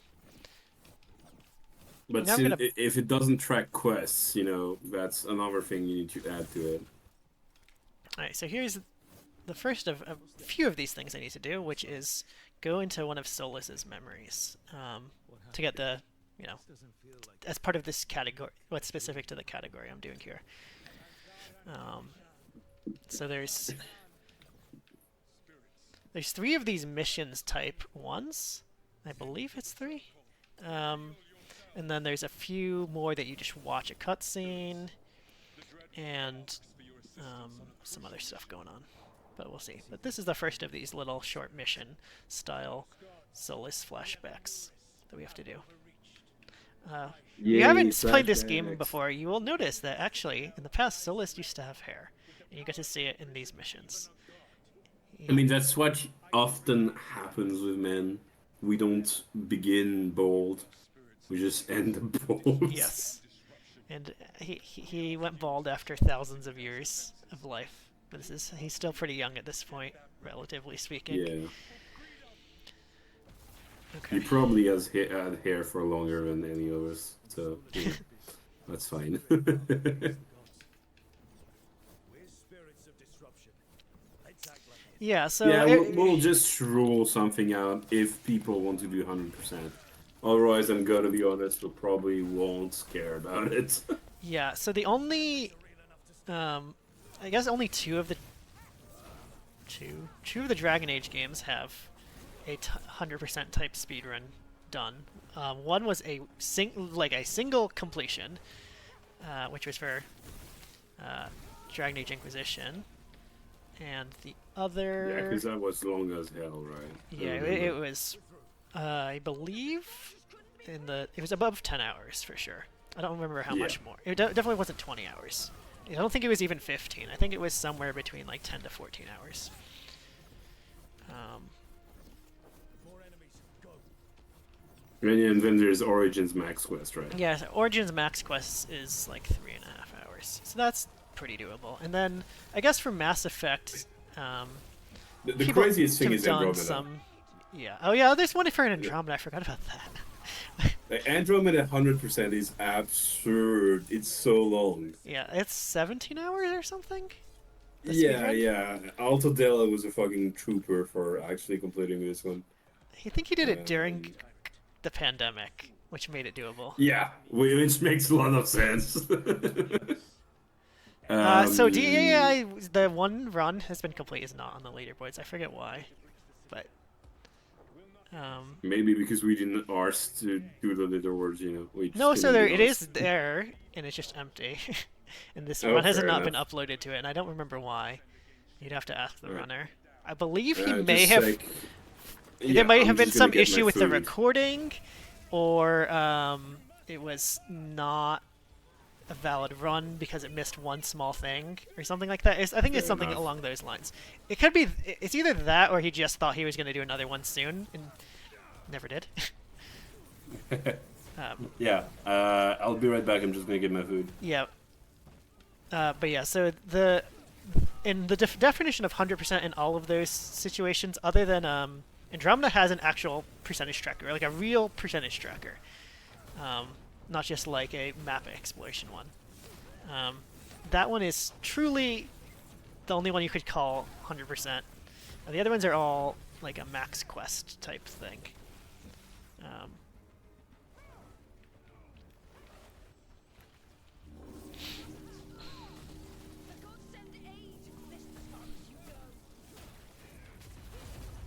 Okay. And we're done.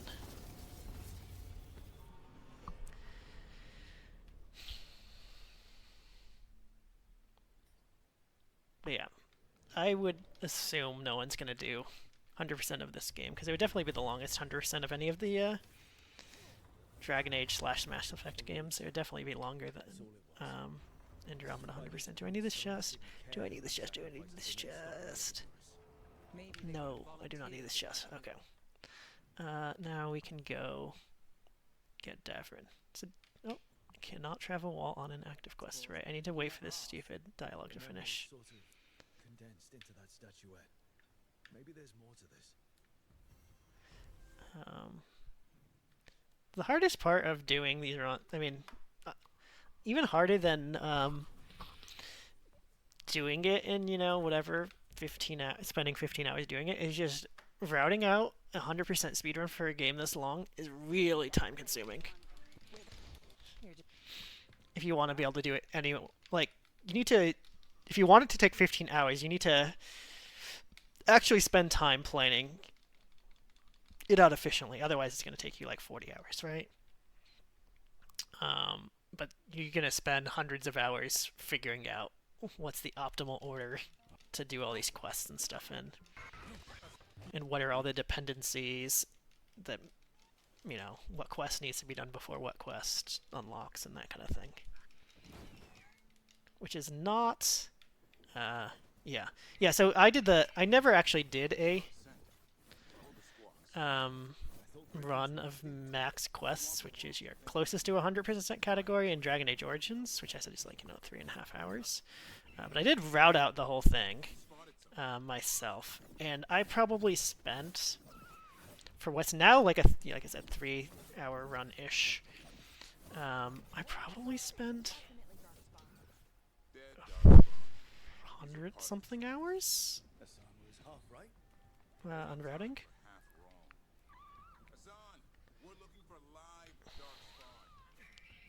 Right.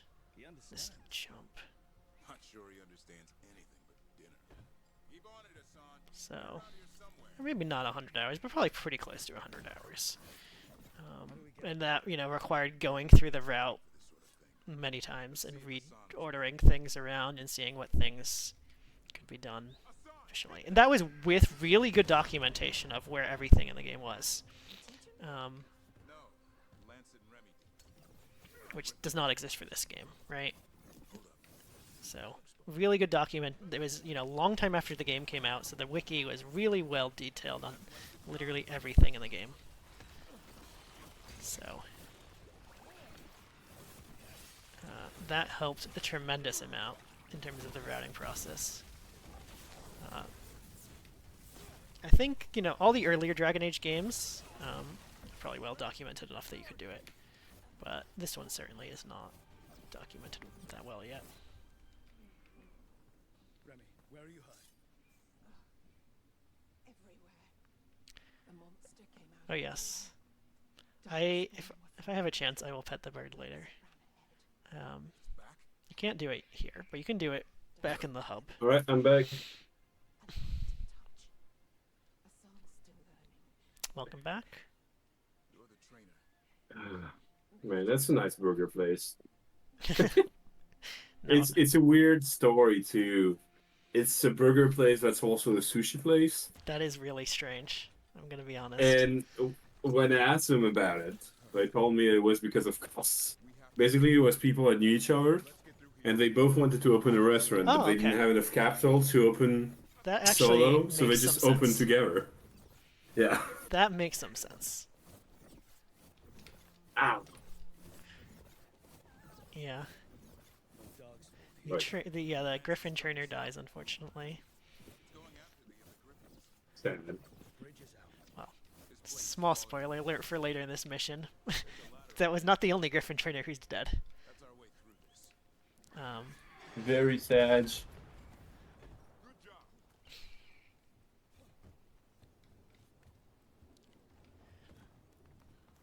Watch it, Rook! Dark spot! Make this quick. Okay. We have to get through here. I was okay. Since I kind of told people, you know, there's a suicide mission at the end of the game, right? So one thing that is different about it from Mass Effect 2 is that you're guaranteed to have at least one person die. There's no way everyone can survive. And the one person I had die, unfortunately, was Davrin, you know, the character we're recruiting here, who has the Griffin, and the Griffin dies too. Oh no. I was very sad, but I also didn't want to reload a save like an hour back There's a blight. to be able to undo the thing that led to him dying. Your first warden doesn't want our help. Understandable. So why does the Gloom Howler want Griffins anyway? The real It's like this one of the saddest scenes in the game because he dies because he dives after him trying to save him after he kind of like gets knocked off a cliff into a darkspawn blight type thing, and they both get swallowed up. That's actually sad. It is very sad.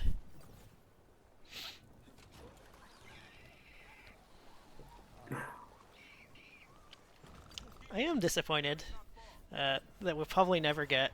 Now that there's not gonna most likely be another Dragon Age game after this, we'll never get a Dragon Age game where we could get to fly on a Griffin. Because the Griffins are That's still true, too yeah. small in this game. Okay, so some Dragon Age lore for you guys, if you are not familiar, but in Dragon Age lore, all the Griffins are basically extinct. Except in a book, it was revealed that there was like a group of 10 or 11 of them that are alive, who you all see actually briefly right here. So there's one here that's with our party member Asan, is the Griffin's name. And there are a bunch more in these cages up here, which is the rest of them. Those are the only ones that are alive. And basically what happened is they all died okay, so the Grey Wardens, they were, you know, teammates with the Grey Wardens, and Grey Wardens, you know, go through the joining to where they, you know, take in some Darkspawn blood that makes them better at detecting Darkspawn and fighting them. And during one of the blights, they were doing really badly, so they tried to have the Griffins go through the joining, except, I mean, it worked for a little while, but they all go crazy, and so they decide to kill off all the Griffins to, No. you know, prevent That's them literally from so sad. killing people off and stuff. But when they do that, when they decide to do that, one of the people who's a Grey Warden decides to go hide a bunch of eggs somewhere. And in this book Someone that was they saying- wrote, someone finds the eggs and hatches them. But yeah, there's like 11 eggs, and it's 11 or 12. And, you know, that book is set about 10 years before this game, because it's set around the same time as Dragon Age Inquisition, so maybe even a little after Dragon Age Inquisition, that book. So they're still babies at this point, or young children, the Griffins, so not big enough to fly around on. So, yeah, right. Okay. So here,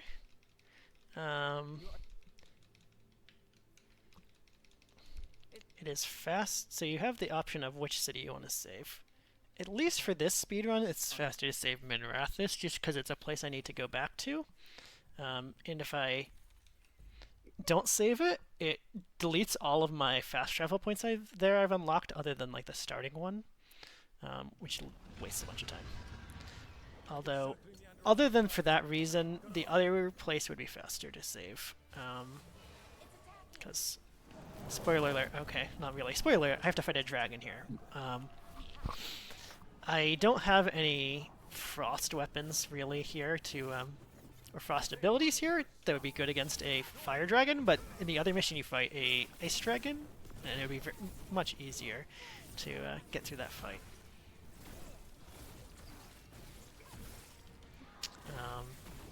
But I have to do this slightly slower fight here.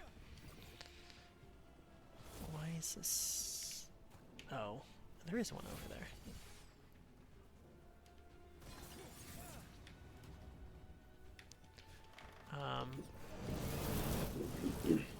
But it's, I don't, so the guy who's been doing any % runs has also been saving Minrathis, you know, the city.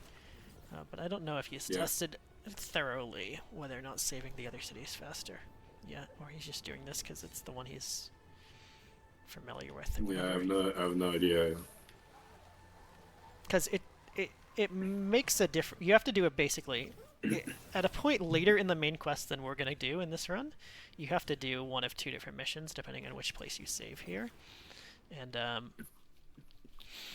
you know, that has a bigger effect on than the length that you spend on this mission. This mission's really short. Yeah. So fun fact, this is actually a female dragon, not a male dragon. Well, it's a female elf that transforms into a dragon, right? Oh, yeah, I don't remember. Here we go. If I remember correctly, that's the story. But here is a dragon.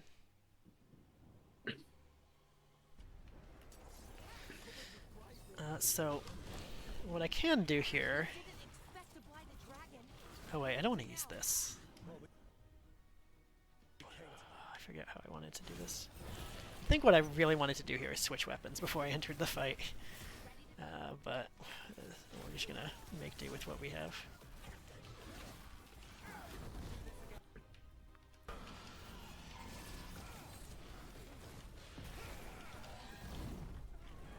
So you don't actually need to kill this dragon. You just need to do a small amount of HP to get it stunned like this. And then you can just do some damage here, it doesn't really matter. Because as soon as it gets up from being staggered, it'll fly off. So this fight is actually not that bad. This game doesn't actually expect you to be at a high enough level to kill a dragon here. Yeah, see, it's gonna...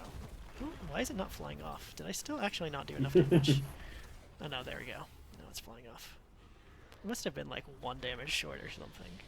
Or it just always does this? I don't think it always does this. But yeah, that's the end of this mission, so...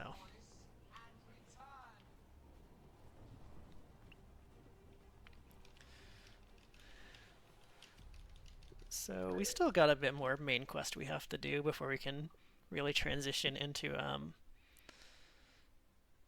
doing the specific goal of this category, which is to unlock the best ending. We grabbed one thing earlier, a Solace Memory. But... Hold on. Sorry for not talking much and just yeah, no, I was getting a phone call, so I'm getting distracted. No, that's okay. Happens. Oh, it's not something important. It's my brother. He texted me first, so I just wanted to make sure it wasn't something super important. I saw what he was asking about based on what he texted me about, and I ignored. I can wait until after this is over to get back to him. As long as it can wait, that's fine. Yeah, it's something that can wait, so it's fine. She's so asking me much questions from about you. Steam, family sharing. Mhm. So I was like, Understandable. this is not important. Oh my god.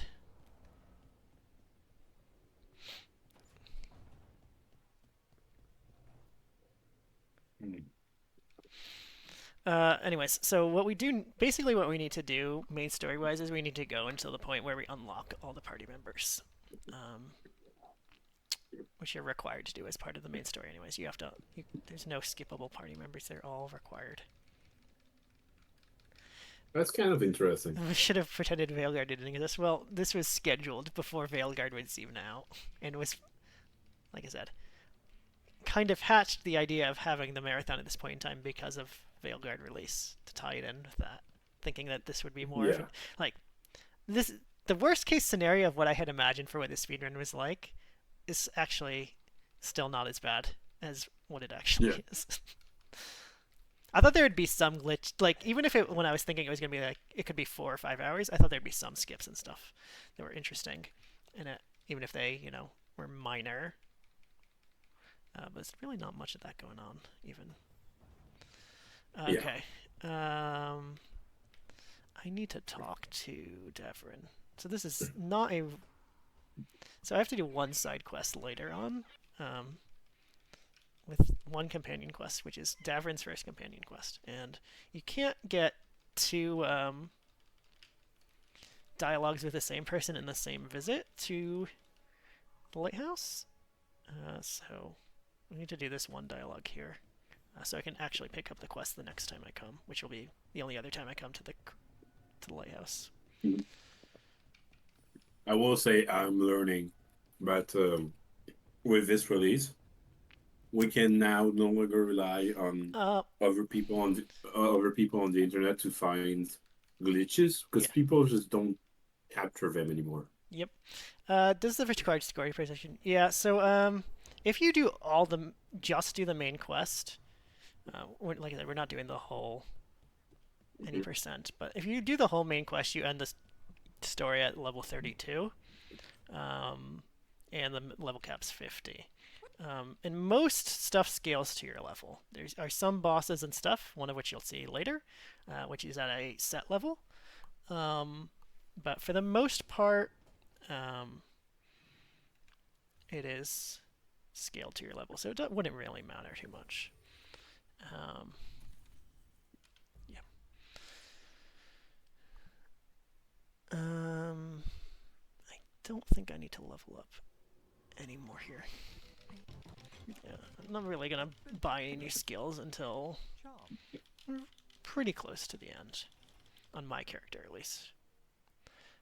I must investigate. Would you two mind accompanying me further into the shrouded halls? But yeah, I think if you did it on a higher difficulty, you would have to do a lot more planning on, what gear you're grabbing, making sure you're high enough level, or, getting actually good weapons and stuff like that. It doesn't matter too much on the lowest difficulty. One thing Bioware has done, so this is the first Dragon Age game where they've done it, but starting with Mass Effect 3, they've basically tried to put in a difficulty into the game, which is basically just if you're a non-gamer who just wants to watch a story unfold and doesn't really want to fight things, you can just play on this difficulty. So that has been the case for the last two Mass Effect games, 3 and Andromeda, but also for this Dragon Age game, where there's just a 1 giga easy difficulty. That's the easiest difficulty.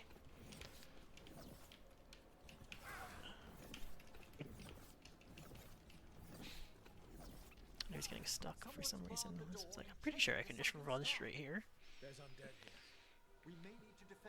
Okay, so we need to fight some guys. It is. Oh, no, I do want to use the token. Okay, that's what I thought. I have a better weapon, though, I should be using. So I've done a quick translation to my bed, but I'm still here. No problem. So I need to hit a trigger here, so he'll tell me that I need to go grab a wisp. believe, yeah, okay, as soon as that follow Emmer thing disappears, I can run over to where it spawns, which is over by this pot here. The combat is pretty fun. I think this game could be a fun, highest difficulty speedrun, even if it was glitchless, if it had not been just so long. If it was a 2.5 hour glitchless speedrun, and you could if it would be like 3 hours or something if you played on a nightmare difficulty, something like that. Could actually be fun, like figuring out the combat strats for it or something like that. But as is, of just being so freaking long, I think you need to attract like casual, traditional JRPG players, or something like that. Yeah. People that are used to long runs. Is that the JRPG players often like figuring out combat strategy, stuff like that, but unless you're playing on a higher difficulty, you don't really need to think about that at all. Yeah, which is what I'm saying, Yeah. It could be that randomly FF7 runner or something like that just looks at Veilguard and is like, oh wow, that could be fun, in Nightmare. I will say, if you're gonna play this game casually, as long as you don't care too much about the Dragon Age lore or something, and it fucking with the lore and being a bad lead-on story, the combat is actually, for me, it's enough of a reason to play the game. I liked the combat a lot. Yeah. And you're not even really getting a great glimpse at it in the speedrun. The combat is much more fun when you're playing on an actual difficulty. You have a little bit more of planning going into your skills and your equipment you have to use. I will say, the animation cancel tech. It can be on the mage or on the warrior. I think you can do it on the rogue too. What the hell did I do? It makes a lot of the combat in higher difficulty easier because you can dodge more. Since normally I went one further over than I'm supposed to. It's really annoying. It's like, why is it not here? Yeah, normally when you dodge in this game, you have a small timer where you can't dodge again. And so this tech is actually quite nice because you can dodge over and over. So in big fights, it's super useful. Oh, yeah. Also, one thing that's kind of fun, for me at least, about the combat, so if you've played any of the Mass Effect games, you'll know you have, even on some of the higher difficulties, you have protection against getting one shot from enemies. You won't get taken down to lower than 1 HP.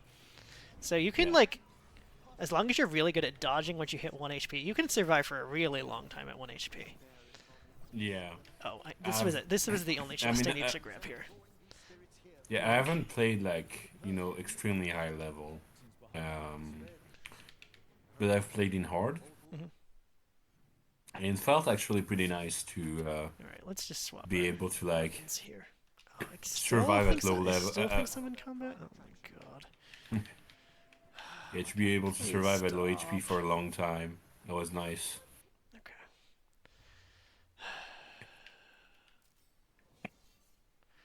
Also, the parry system is okay. It's not the greatest, but it's okay. Yeah. It's fine. The game indicators are great. The attack indicators are good. The only issues I really ever had with combat in this game is there's some combat arenas that are really tight, that are it doesn't work well. For the way the combat is structured around dodging and stuff like that. The camera angles just get too screwed up, or you get too there's nowhere safe to dodge to. It's really annoying. Yeah, that's true. Some of the arenas. But that's a handful throughout the entire game. I would say 5 maybe that I really thought were okay, why did they make the fight like this, or the person who designed this fight did not test it on a high enough difficulty to see how annoying it's going to be. Yeah, it's definitely possible. Alright, I guess I'm trying to make use of tech, movement tech here, but that area is just really annoying to move through. Ah, here we are. This is where we'll learn how to summon these despair spirits. Okay, I believe You must open yourself to he should possibilities while in the be necropolis. okay, and I can just wait by these. Yeah, I can wait by them already. This should unseal our final path to the bell. It's best we unchain it quickly. What's it do exactly? The sunken star will drive away despair. Any malicious spirit that hears the tolling of the bell will be banished to the fair. Oh, that'd be helpful in Arlington, but I bet it only works. But yeah, you can do some pretty cool builds and stuff in this game, combat-wise. Like, Outside the necropolis. on my casual playthrough, I was able to get to a mage where there's equipment that made it so all my abilities used health instead of mana. And also, I had plenty of ways to just heal myself, so I could just spam spells the entire time and never have to, like, use any of my basic attacks. It's quite strong.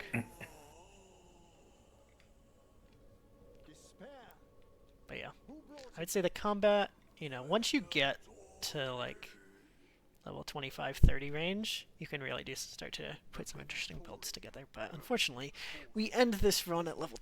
Well, once we kill the final boss, we'll be 21, but the final boss of this run. But Yeah. we'll be 20, really, for anything we do gameplay at the highest.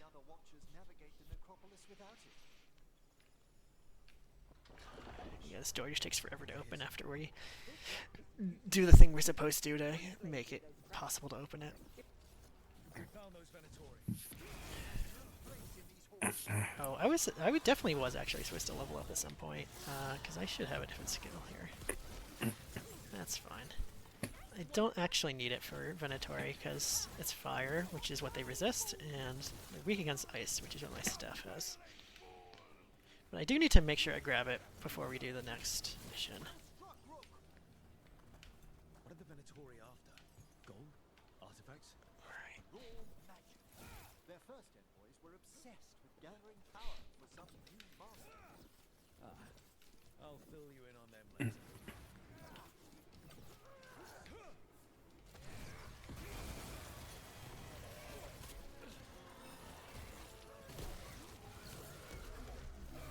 What? Oh, it was really a despair demon that brought me into it. So the despair demons in this game have this thing where they can bring you into, like, a shadow realm, I guess is the best way I could describe it. And when you're in the shadow realm, your teammates can't help you at all. Why It's funny. is it not progressing? Oh, okay. It's just taking ages to progress. Hello. The Venatori bring you here. They said I'd speak Alright, how am I doing on time? I still have quite a bit to do. You are at 1 hour and 52 minutes. Alright, we're probably gonna go for estimate, that's okay. Oh, that's fine. I've been playing kind of bad.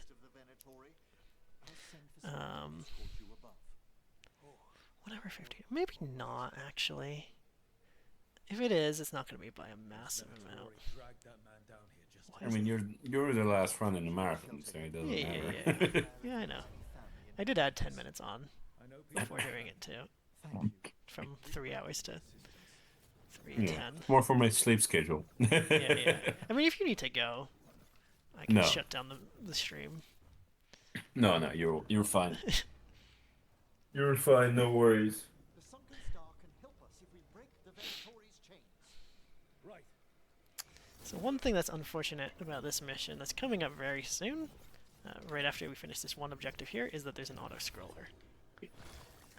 Where there's literally a 3-minute timer that shows up on our objective, and we just have to wait 3 minutes before the mission will end.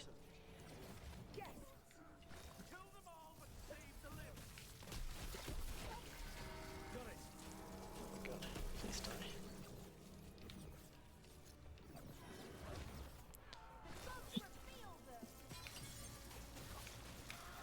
I hate these shield guys.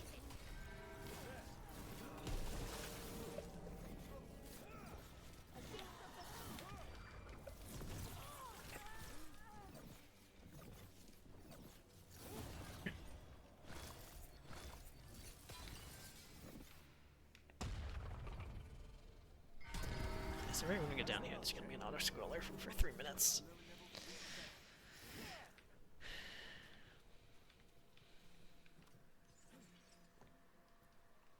Be ready. The ritual to wake the bell will draw Despair's attention. And any more Venatori? I'll need you to keep them occupied while I work.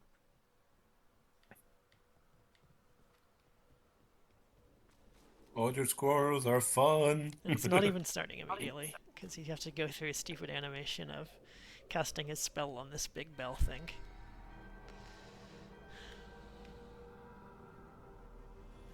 Okay, now it's 3 minutes that I have to survive. Not that there's any risk of me dying, but Yeah. He's just waiting. literally it's just waiting.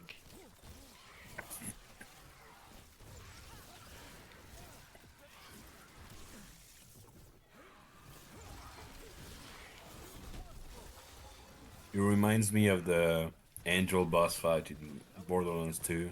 Oh, yeah. When you're just waiting for Roland to just destroy the injectors. I remember they've spent a lot of time trying to figure out a way to skip that and never. Yeah, it can't. never happened.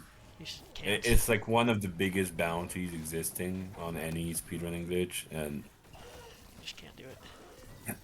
yeah, this one might be an impossible one, Chief. Oh my god, we still got 2 minutes left.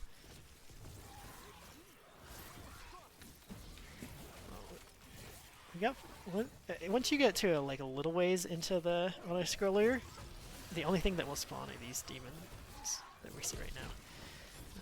No more Venatori, no more big rage demon.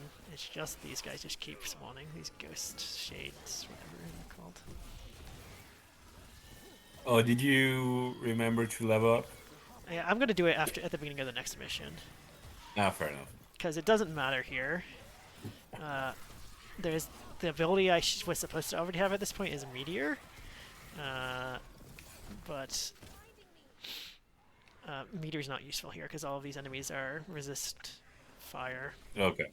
and Fair weak enough. to ice, so I literally just want to spam staff attacks on them.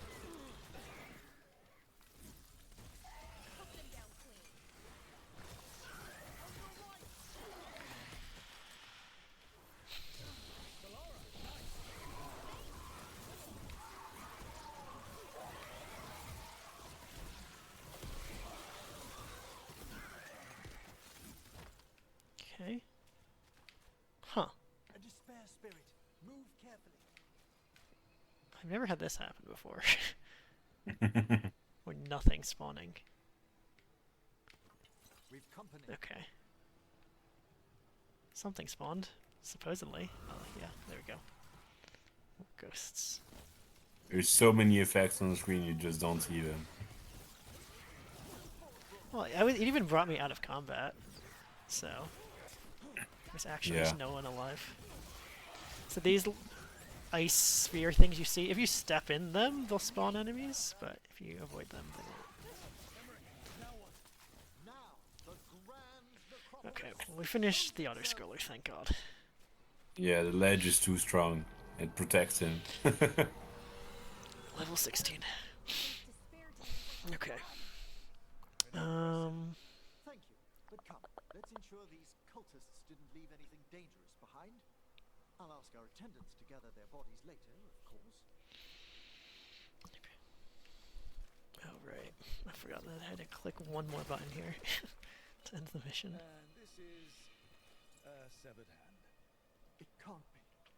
A hand of glory? The Venatori should never have this. I don't know if it's just me, but I feel like naming something a Hand of Glory seems like a bad idea. It just sounds dirty, even though I guess it isn't. Technically. We're just corrupted.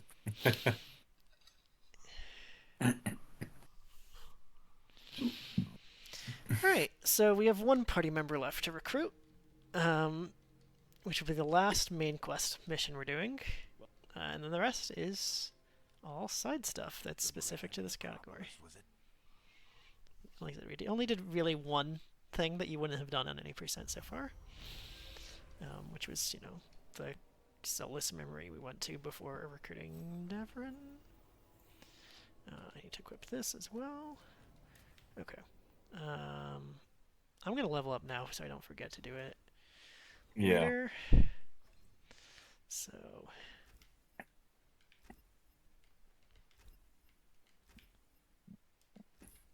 I did not mean to undo that.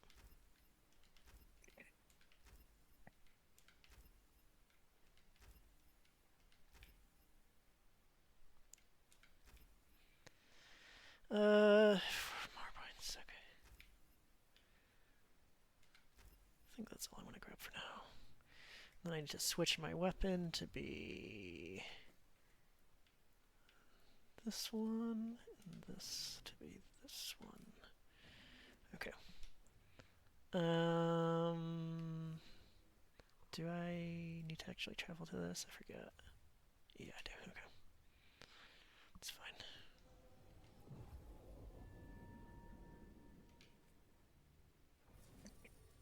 Oh,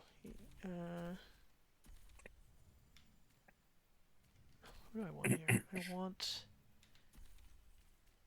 I can't forget. That's fine.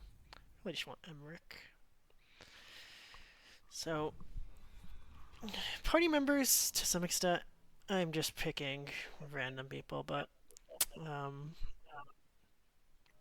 I do want some people who match what kinds of enemies are on the mission and like what they're weak to. If I don't have great ways to take advantage of it myself, so that's why we're gonna take not Lucanus, Emmerich here. I need to also change my abilities that are equipped. I'll do that once I travel here. That's one thing I forgot to do.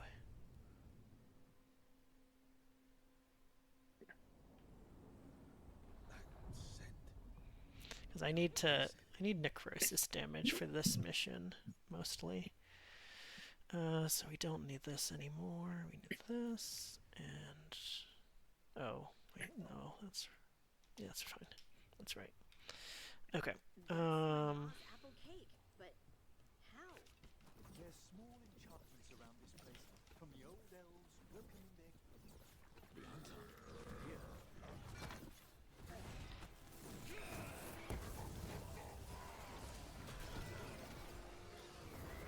So this is not going to be too useful to just save for later, because the enemies on this next mission are weak to necrosis and resist fire, so...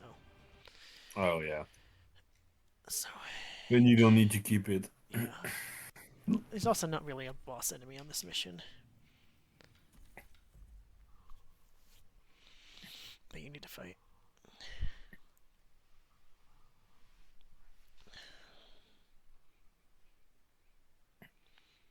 So here is our last party member, and I would say mine and most people's least favorite party member in the game. Unfortunately, which is a bad thing, because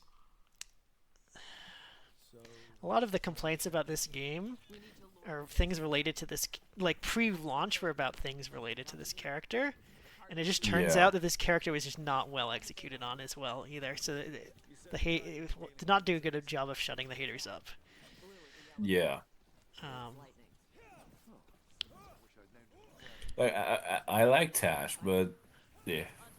Yeah, just not well executed on story, or you know, some kinds of stuff.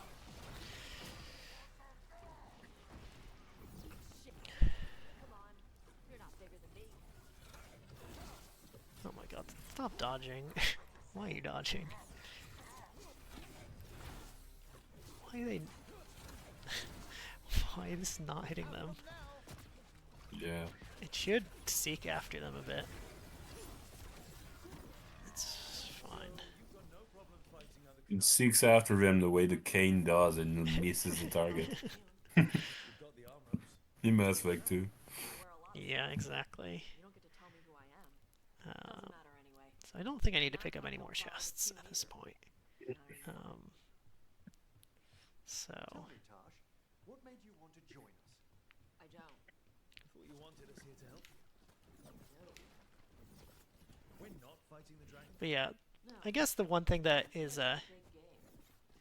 not great about Tosh for me is Tosh's storyline, like companion storyline, is basically about like dealing with mommy issues, without a better way of putting it. And it makes it feel really childish, like Tosh as a character, Yes, I do agree with like that. an adolescent. It's like those kinds of teenager issues is basically what Tasha's storyline is like. And yeah. It is like their storyline is the most YA thing in Yeah. the game.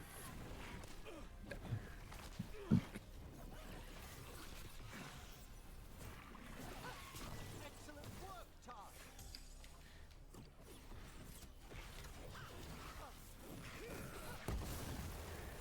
I guess I was wrong about there not being a boss here. I forgot about the mid-mission boss, but there's no boss at the end of the mission. Cutscenes. Good. She'll like it. And this potion will put her to sleep for a few hours. But we gotta get her attention. Use the horn up there. Come on, she'll be here. So, we held up our end of the bargain. Come on. You did okay. Spamming these two buttons together does get annoying after a while. By now, we're trying to take down evil god monsters and their blighted dragons. What? I can't. No, don't mantle over the edge. That is one thing that I find pretty annoying. You can easily just mantle over something, and if it's near an edge, you'll just go straight off the edge. That's messed up. Somebody needs to stop them.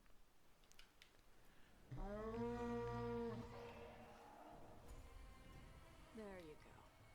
A Tuskari. Where are we headed? Come That old on. Grey Warden fort. Anton might be there. I want to see what they're doing. Sending the Lords of Fortune need to Unfortunately, I can't really do this any faster. I just have to wait for it to finish talking. Key to the hall. Oh. this time. Took a while to get her used to it. It sounds like you've got her trained. You try it, Shit. Adele. You reach an understanding with a dragon. Vincimers are clumsy on land, better in the water. They cut the surface like a Yeah. So, this is very slanted upwards, so you can't really make it any faster by jumping, which is pretty annoying.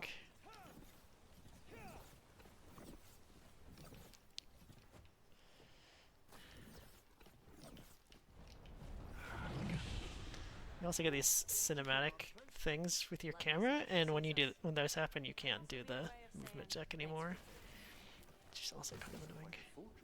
Because you can keep moving, but you're just locked into like walking speed, and when you locked into walking speed, it won't let you dash. You can just walk and spam attack. It doesn't actually stop you from doing anything; it just stops you from inside the fort. doing certain things. I really hate how that tiny little barrier is there that you have to jump over. How did he get hit enough to take necrosis, but not actually take damage? I'm not sure.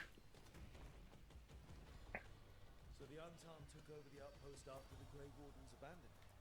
Yeah. Ravain and the Canari were at peace forever. Then the Grapples, nets. The Antom are going after the Vincimer. Surely the dragon can defend herself against the Untom. Not after I drugged her. Come on. They've been watching. More just waiting around for people to stop talking, so doors open. It's not even so doors open, it's so you can click a button to open a door. We're almost at the end of this mission, though. All of these enemies are skippable.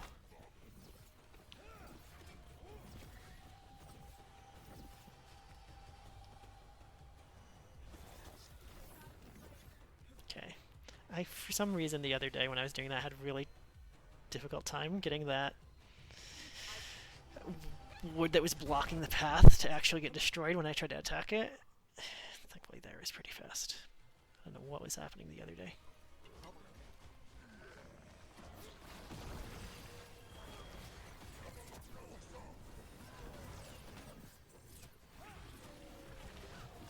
Okay. Done here. Other than just some mission wrap up. You breathe fire. Yeah? That display of fire we just witnessed. You're not a mage, are you? Alright, you have 1 hour left. 1 hour left. Okay, we'll see how long it takes to finish all the side stuff. But we were going into just side stuff the rest of the run.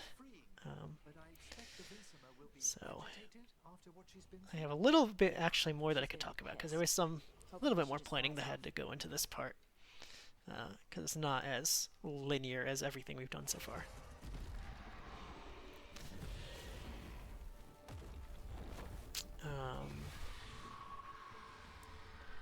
Okay. As one dragon flew off. I hate how on those certain missions have these cutscenes at the end where they have an artistic, painting type situation going on with Varric talking over it, and for some reason you can't skip them until like a minute, or not a minute, like a second and a half after they start. It's kind of weird. And I always and it's since I haven't changed my thing to not require me to hit hold anymore, it's really annoying there. So I start holding B, thinking it's gonna skip, and then it's like can't skip. And so I have to start holding again. Okay. Alright, so now we're gonna go talk to Davrin to hopefully unlock his companion quest that we need to do. And we don't actually need... So the only reason we need to do his quest is that an area of Arlithan Forest we want to get to is locked behind having completed this quest. We don't actually care about anything other than that from the quest. Okay, so let's go talk to... Oh, since I said I would earlier, let's be nice and pet a swan. Aww. This is the first time I've had the opportunity to pet the bird, because he was not out there last time we were in the Lighthouse. He was in here with Davrin. Okay, so now we go to Docktown.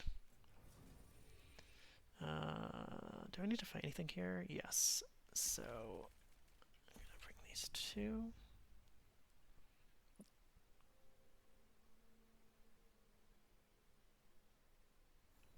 Okay, so I think this is the best fast travel point. Yeah. Or is this one better? I think it's this one. The run is now valid. Yes. The run is now valid. I pet the bird.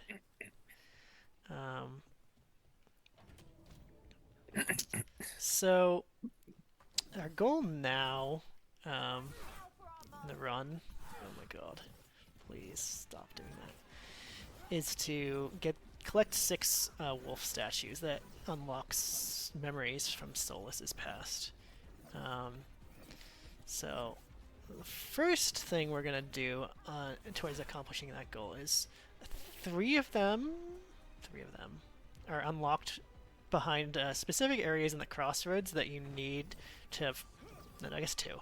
2 of them are locked behind specific areas in the Crossroads that you need to have fought these bosses to get access to.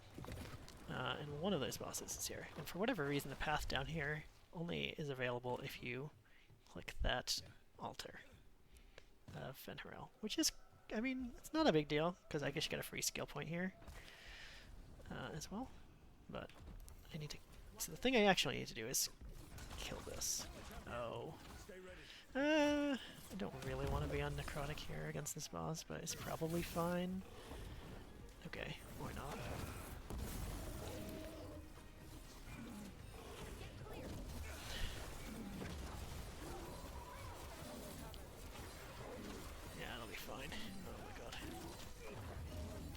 Please die. Oh my god.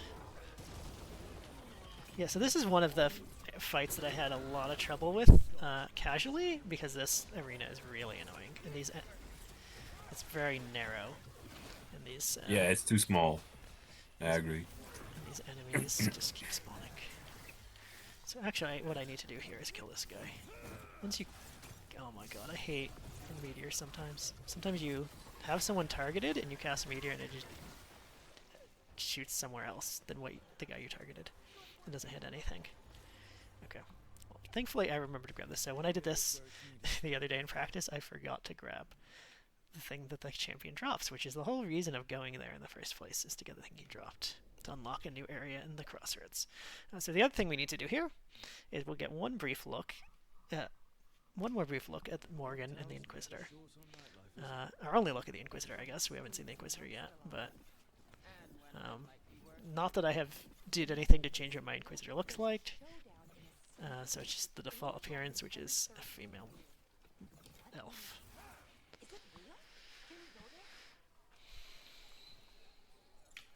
Mostly because that's the one who has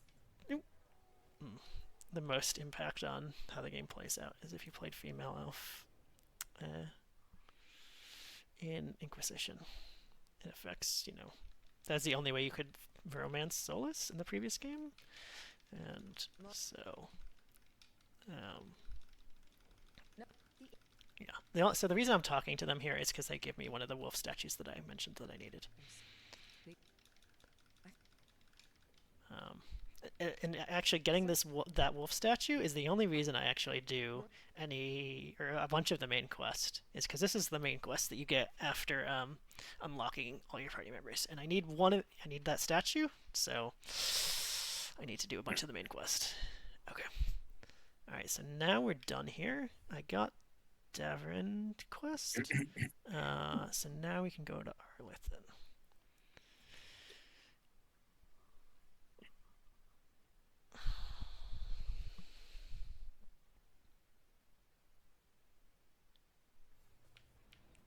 Okay.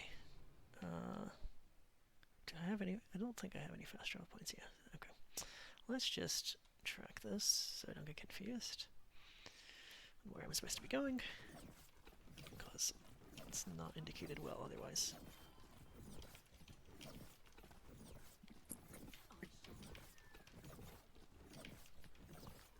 So this next area I'm going to actually, I think, is one other potential possibility for saving a bunch of time. So this, I think it's a low possibility though, if you can get into this area first. Like I said, this area is locked behind Davrin. A certain amount of progress with Davrin, but it gives you a quest objective that is on, you know, a specific area.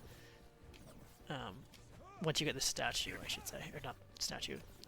There's a champion back here, which leads to a statue. And I think if you got that early, you might be able to get to a part of the Crossroads early that you normally can't get to until later, but I don't know for sure.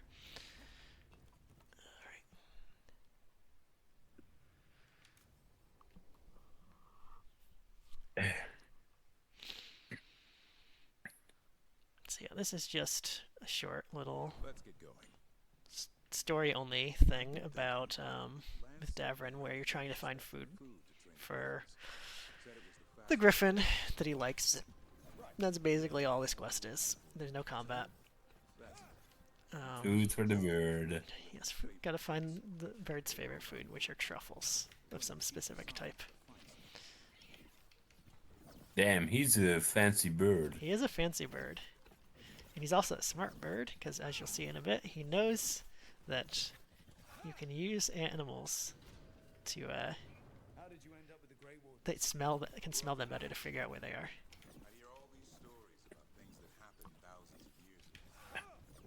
Oh my god, I'm stuck. No.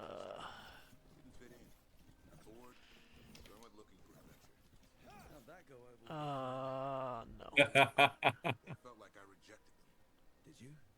Yeah, I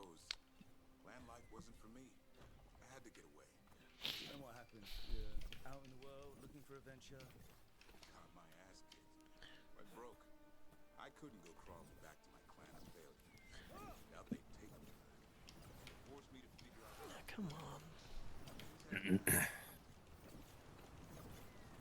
what are you doing? It's not a truffle. Alright, this is where... You'll get fleas. This is the first place I have to actually do anything other than run this quest, which is I need to click on a few things on the ground that haven't spawned yet. Maybe we can speed things up by helping him. Let's search the bushes. Look around for truffles. Okay, there's one here. There's one here.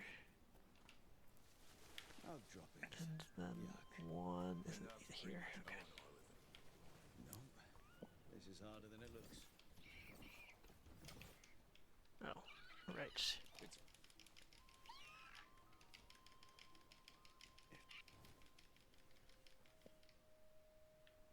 How? Find some nugs, see what happens. Yes, so it turns out nugs, which I'm sure if you've played any other Dragon Age games you're familiar with, they're like little, I don't know, pig, guinea pig, rodent mix type creatures. Oh, I don't want to go this way. I go this way.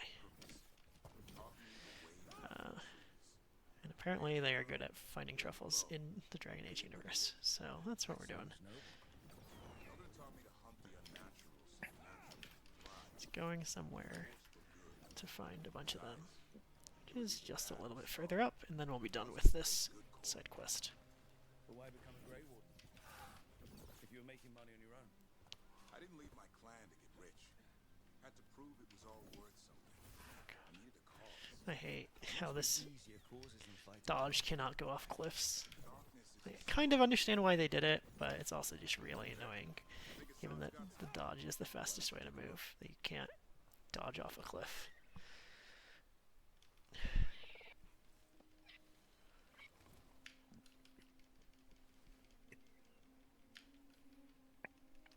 Alright, so next, now that we're done with that, somewhat nearby, there is a champion fight, which we can now access. So champion is just like the fight I just did when I was in Docktown. There's like a big blight boil, you blow it up. A boss spawns, you kill the boss. He drops a thing that you can use in the Crossroads to access a new area. Oh god, I always get confused where I need to go here.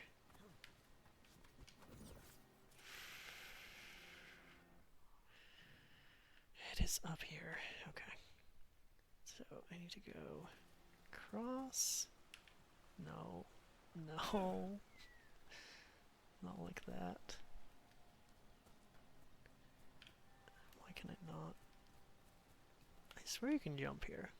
Oh, is it like this? It is like this. Oh my god. Oh man. It's really annoying.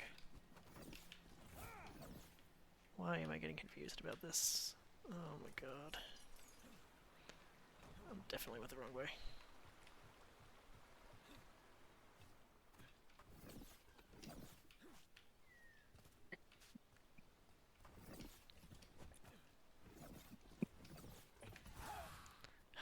Why am I getting lost?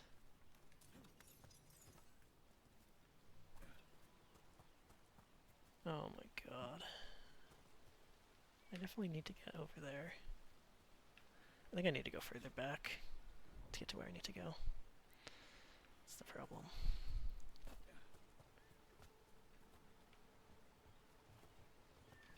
Okay.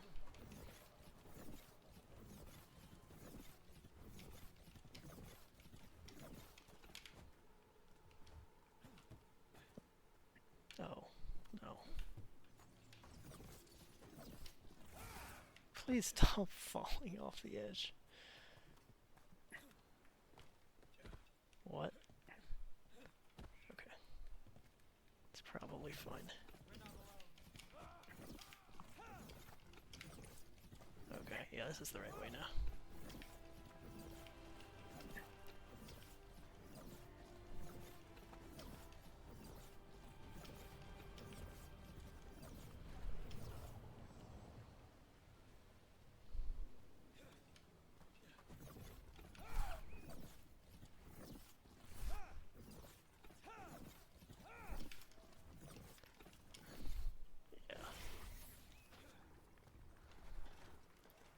It's fine. We're doing it live.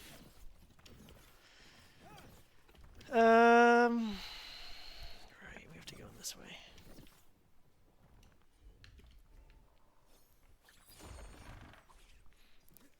This looks like a grand adventure.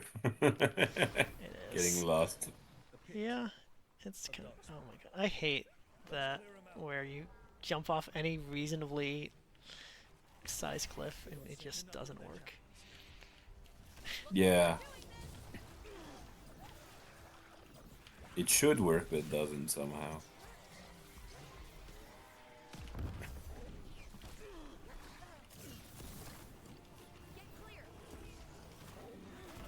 And I once again forgot to switch to a fire weapon for this fight. Just pretty annoying.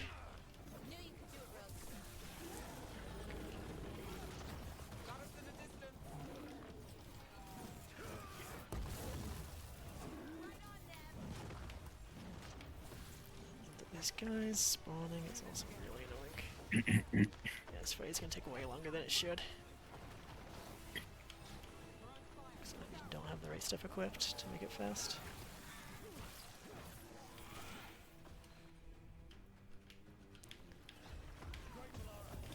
Yeah. Sorry.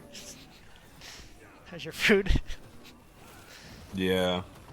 Food was good. Food was good? great. Yeah? Alright, there we go. This should kill him. Thankfully, because my ultimate ability is fire. Alright, so that's all we need to do here. I just need to not die. Alright. And go to the Crossroads. And pretty much the rest of the run is going to be in the Crossroads. We have to make one quick trip back to the Lighthouse. But for the most part, we're just in the Crossroads the rest of the run. So first thing we want to do is travel here.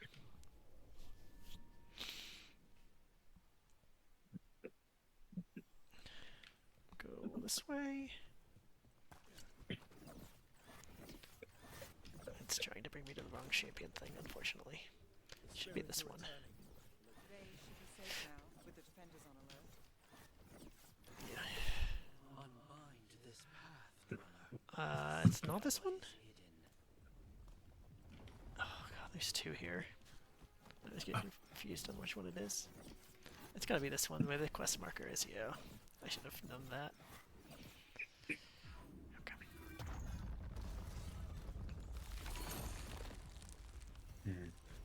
Alright, so this part is kind of annoying. We need to hit a bunch of crystals around this area to be able to hit some more crystals, and then, you know, do some stuff, and eventually open a gate. And behind that gate is one of the wolf statues we need to grab. Oh my god, is this not gonna work with them alive? Oh my god. Sometimes it lets you interact with these things in combat, and sometimes it doesn't. I really don't know why.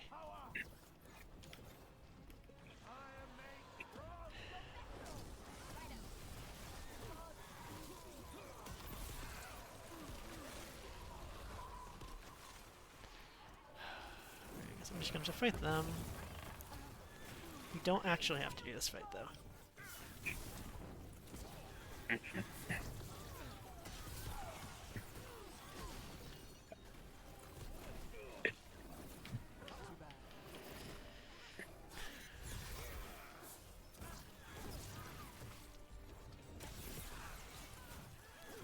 out those crystals. We cut off the power they're channeling.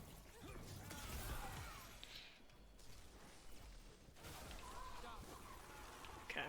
Well, it was a little bit more annoying than it needed to be, but it's fine.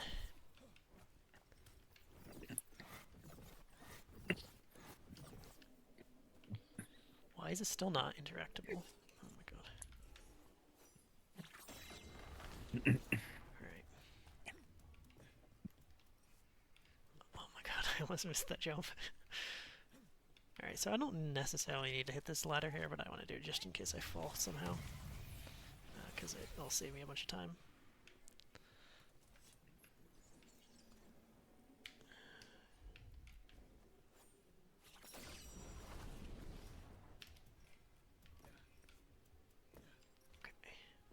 almost done here with this. Hitting these crystals is the last couple. And then you need to hit the ones in the middle. It's probably going to just be easier if I drop down to hit them. We've got company. One more here. There's that one. Okay. Can't lock us out anymore. So despite it only looking like that, it opens that door, you do actually need to do, and that's not the door we need opened. You do need it to get to what I'm actually trying to get to here. Oh my god. Please use your abilities. When I tell you to. Okay. So once I do that, I can go this way.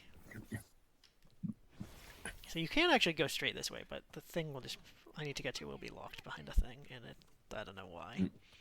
Even though This game is longer than 3 hours. Neat. It's this is not the full game. yeah, we're not doing And a full there's any no- percent. The any percent it'd be about 4 hours. And so far there's no glitches or skips.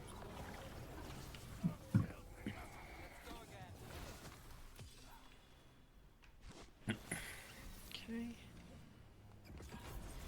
Well, there are glitches, no skips. Yeah, these are the bad kind of glitches. Only. Right. This. Okay. Now I can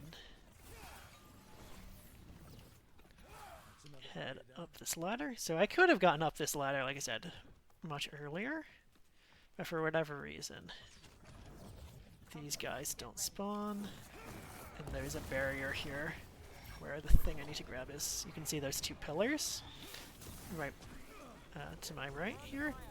There's a gate blocking in between those pillars if I don't do the part earlier with all the crystals. This is what I'm actually here for, which is a statue. Okay, so once we're here, we can travel back here. Just save a little bit of time. We're not going too far away from where we just were.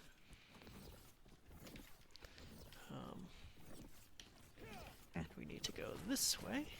And we're going to go to our second Soulless Memory quest. Over there. Another entryway like the one that took us to that soulless memory. So this one teaches you a little bit about the origin of the blight. You can pay attention to some of it if you want, because it's not really dialogue that I can skip through. It's just me standing around waiting for people to talk mostly, but that's what we're learning about here. It's the origin of the blight.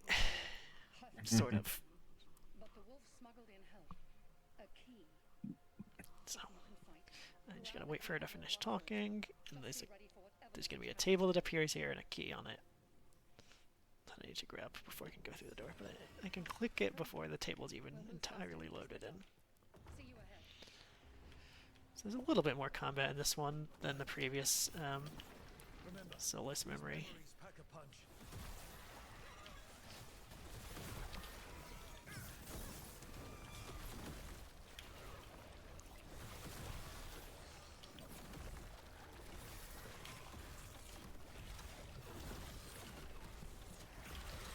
Probably should switch to a fire weapon here. We're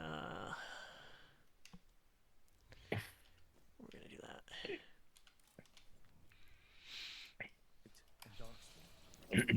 That's a little bit faster. Oh, it is up. That's what I thought it was, but then there was no path there. It takes a while to spawn. This unnatural corruption demanded my personal attention. It is strong. It has already blocked the escape route I had planned. We will need another way to the surface. Let's all split up and find it. I will destroy what corruption I can. You must cut through these monstrosities before Gillenane unleashes something worse. Solar sounded rattled. This room is kind of a little weird. That's not this one. Wrong way to start. So behind you have to turn this thing to open doors, and behind these doors these blight bubble things that you have to blow up. And you have to blow up all of them, so you have to keep turning it through, oh my gosh, different doors, blow some up, turn the next door, blow some up. I always forget about that there's one.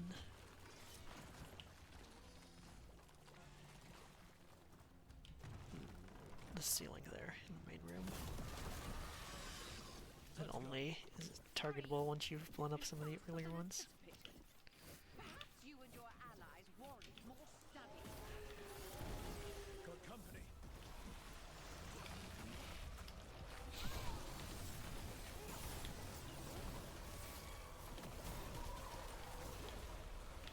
Okay, should be everyone. Prize specimens. Brooke, think of the darkspawn we face compared. Here, the blessing you denied. Help me! Damn. Gillen ain't got her. Burning up! Look out!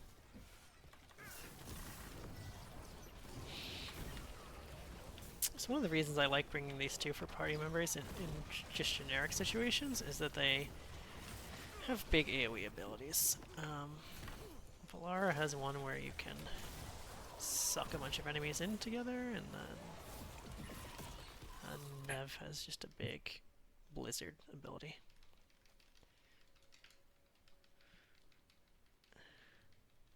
Now you'll learn that Solus has no mercy for people who have been infected by the blight. He just kills them. And his agent. Doesn't want to try to save them. He was her god, and this is her reward? Okay, so I can't fast travel until you're done talking, unfortunately. And I get the quest complete. So now we're just... Oh, I don't want to go... I just want to go to a different part of the Crossroads.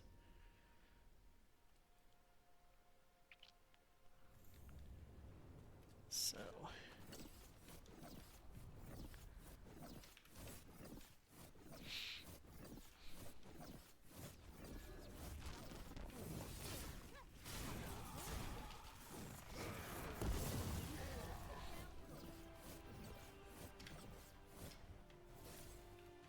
Where is this thing? Oh, here it is. I met a shadow dragon once. Or, I think I did. I mean, they didn't say they were probably a good idea, but I was pretty sure. Why is that? Most to venture are condescending, even the nice ones, but they weren't. And Okay. Why did I... Where did I miss this? were built to last, but that just means they stay messed up for Is longer. this not... Doesn't matter. We can figure this out. Shoot. Where were we? Most to venture are condescending, even the nice ones, Where did I but miss they it? weren't. And Is it back you here? remind me of them. So, it makes sense. Yeah, it is back here. Okay, so this is the last Solus memory quest in the Fade. Oh my gosh. I almost fell off, but I somehow mantled onto the bridge. So yeah, we're getting pretty close to the end here. We got one more Solus memory. We've got one more champion to fight. Really can still hurt. Then we gotta go back to Lighthouse. Safely. I didn't love our odds without you. Who, me? All right. Everything's in place. We hit Alganan's island fortress tonight. This is our best chance to free the people he's enslaved. Get in, save as many as you can, and bring them back here to Sanctuary. Be fast and be safe. Oh, did I grab the statue at the end of the last memory? I think I did. I hope I did. If not, I'm gonna have to... I didn't check, sorry. We'll see. I think I did. I hope so. If not, that's gonna be really annoying. I think it won't make me do anything.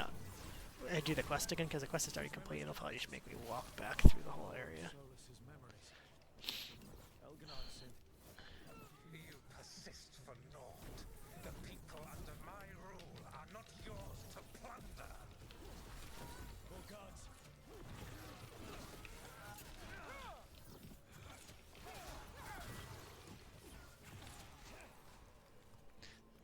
Someone says. Glad I to see think it we all did. made it. Alganon's forces are Oh. making things. Well, let's hope so. You keep moving no matter what. Free those slaves. We'll I take don't everyone remember it, else but I with also us. don't know how I could have seen it and just We must be not swift. realized I needed to grab it. Alganon So is coming.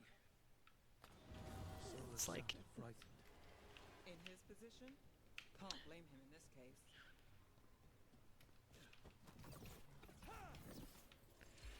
okay, so we need to shoot this thing here. God, we need to go up. Quickly! Grab this. Lock tight. No sign of a key. Oh my god. This is all fade logic. There's gotta be a way through. And now we wait for the door to open. Is the door not actually going to open? Oh, I missed? How did I miss? Oh my god. I hate these things.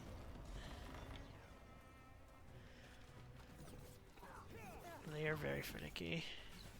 In that they, like, kind of... I don't know how to describe it. They don't seem to like to stay in one position, the beam thing. So, you need to be very careful that it actually has stopped moving. Thank you all. There's an alluvion nearby. We'll head there right away.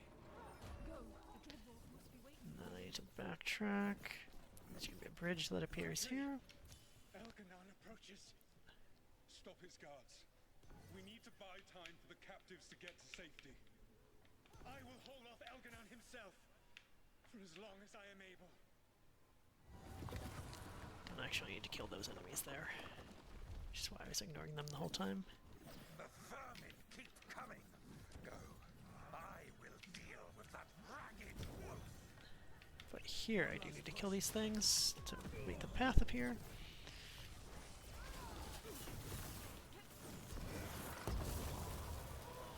Hopefully it's not too many enemies.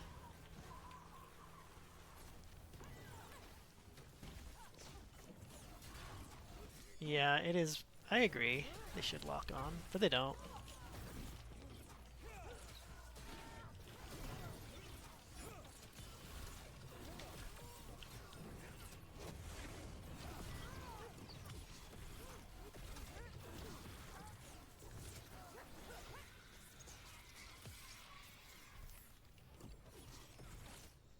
Okay.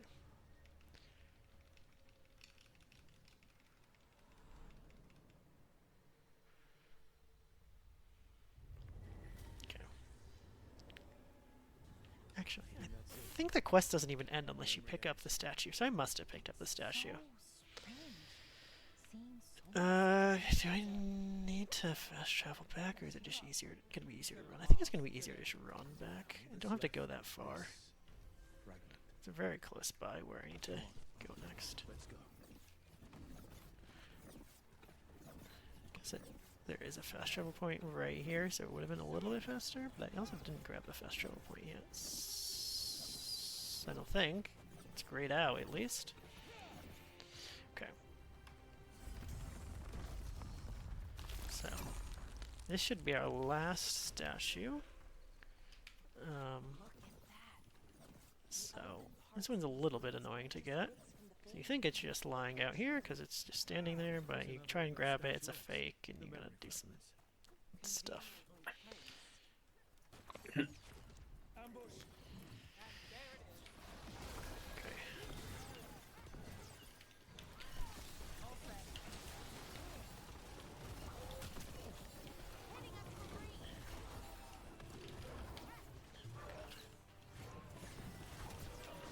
Oh, I forgot something. So, yeah. I could have made that fight a little bit faster, because I do need to level up one more time, and I had just hit 20 after the previous thing, so I'm supposed to level up actually here. So let's do that now. So we're going to briefly grab this just for literally like the last couple fights of the run.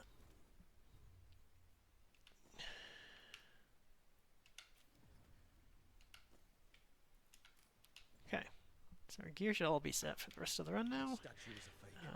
But if the fade is mostly reflections of something else, the real one could be close.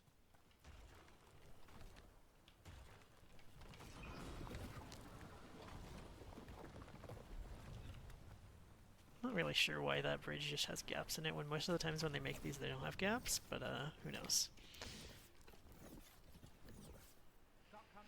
Okay, so one more fight here we need to do.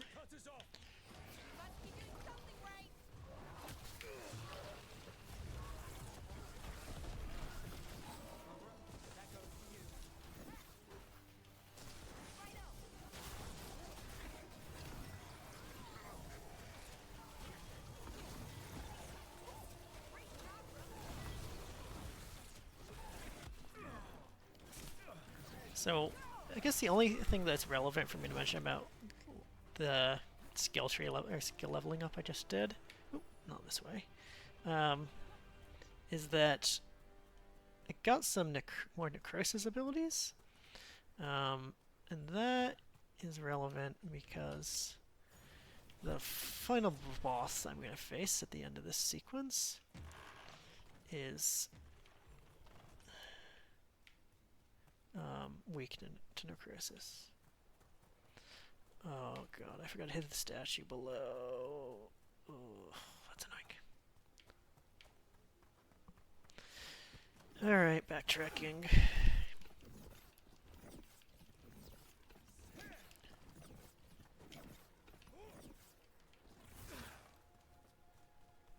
So you're supposed to turn 2 statues here if you want to be efficient, because there's another one over here. Here. That makes another bridge further up. That one there. That you just see. Okay. Getting close. So now, there's no more fights in this before this last statue. I just need to run over to it.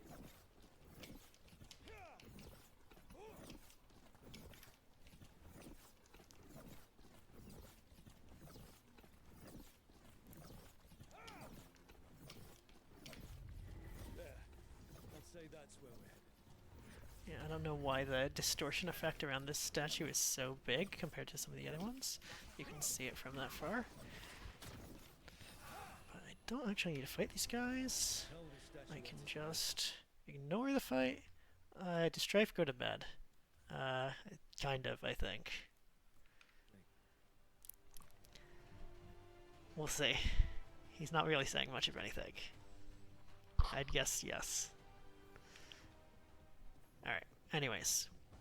We're very close to the end anyways. So part of unlocking the best ending, you have to... So what the point of all these statues are is you place these statues down in the lighthouse, and they will restore these paintings that you get a little voiceover of some past Solus history.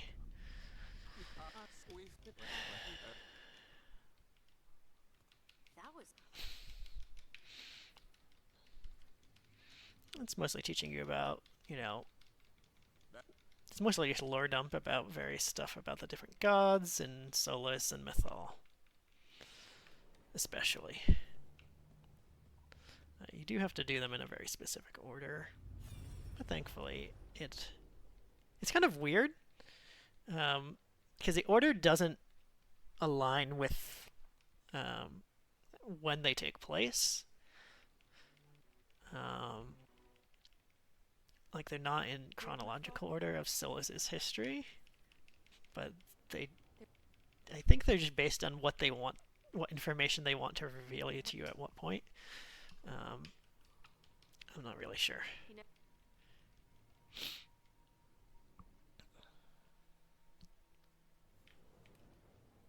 But I'm not really sure why they went with this approach anyways, because you can get, as you can see, you can get them all pretty far before the end of the game. And like pretty much immediately when you unlock the ability to get the first one, you can get all of them. But they kind of give a bunch of reveals all at the same time if you do it this way. But this is actually what happened to me in my casual playthrough too. I didn't get them all like literally at this point in time, but I had all of them before I could even put one. So you can't even like use them to watch memories in the Lighthouse until you've gotten the one from the Inquisitor. We learn about what their purpose is. So if you can get all the other ones pretty much before that point. So you can basically get all these memories before you unlock the ability to even look at one of them.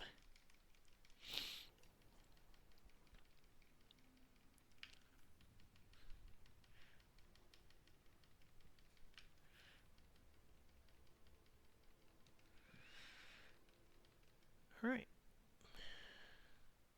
Yeah, and oh yeah, they're wolf shaped to match Solus. I believe this is either the last one or the second to last one.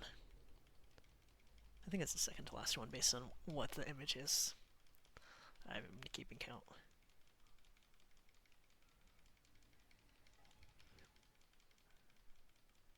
Solus. No.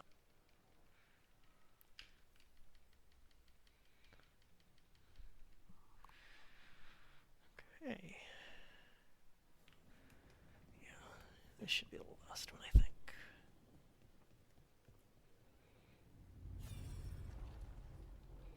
Yeah. This one is actually a retcon, which is really annoying. It's the scene at the end of Inquisition post-credit scene, but with different dialogue than was actually shown in the post-credit scene, even though it's supposedly showing the same thing. So I don't know what that was about, but that is what happens there. Okay, so now we're going to do the last thing we need to do to unlock the best ending. So technically, the better way to unlock the best ending is not what I'm gonna do. So there's only one small difference. So we've got all the memories. We talked to Morgan here, who has some of Mythal's memories, and she tells us, "Oh, I'm not the only bit of Mythal that's still hanging around. There's one that's over in the Crossroads in this spot. You should go there." Basically, what happens in this conversation.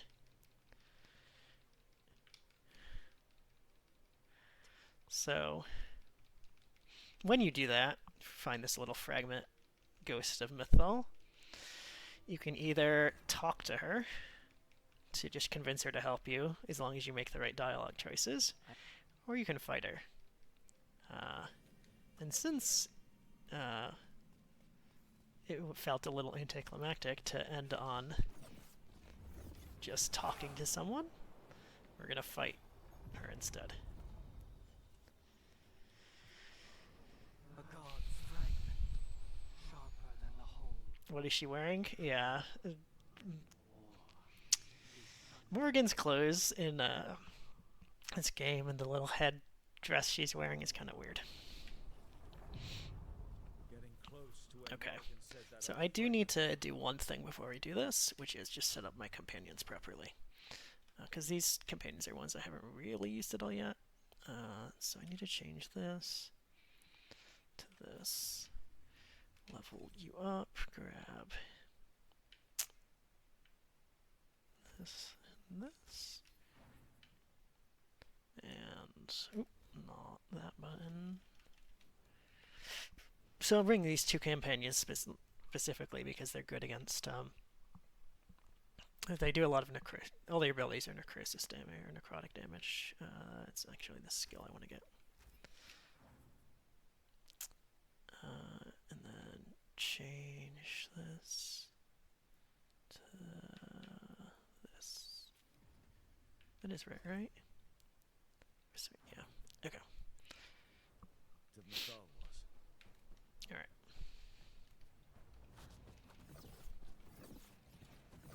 So, oh yeah, I forgot to mention this earlier, but one of the things I grabbed in my tree when I was leveling up is in the specialization I grabbed, there's a thing that makes all abilities that are tagged as like an area ability do necrotic damage instead. So my meteor ability actually does necrotic damage, not fire damage. Oh yeah, so here's what we're doing. So instead of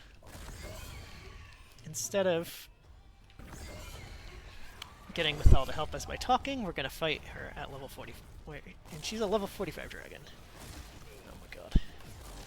Oh my god. It's really annoying once you get hit once there.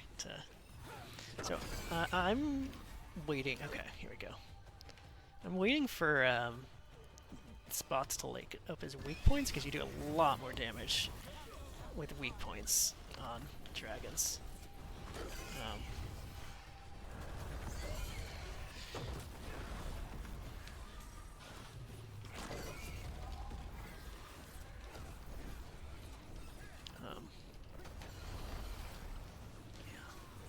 So this fight is a little annoying. It's not too hard, even though I am level 20 and this is a level 45, which is kind of the point. Another thing I want to show off is just how combat is not really a challenge on this lowest difficulty. God, this is annoying. So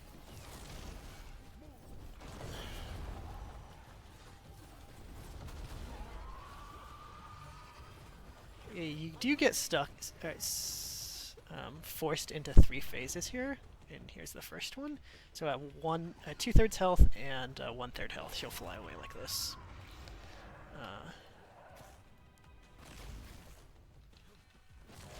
I'm gonna just try to grab a potion. So these I never really mentioned this before because it's not really relevant on this difficulty too much. But these green pots have potions in them.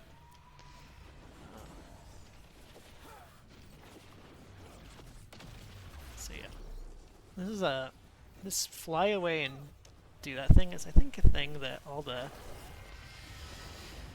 lightning dragons do, and for whatever reason Mythal is the lightning dragon, but it means you can't burst them down.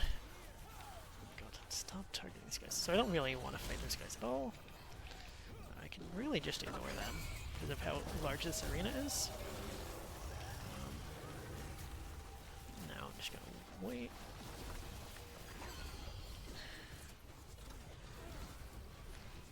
Better opportunity. Yeah, so she's about to get staggered, so I'm gonna save my companion's abilities for that point because they have really long cooldowns on their abilities relative to me. And here we go. Like I said, abilities are what's gonna do a lot of damage here.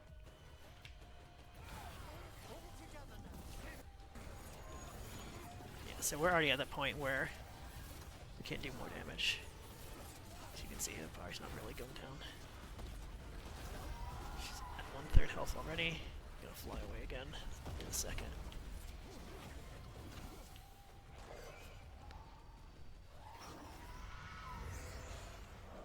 And I don't know if Strife is awake, but if he's not awake, can someone at least tell me what time would have been? Because I'm not gonna be able to stop it myself fast.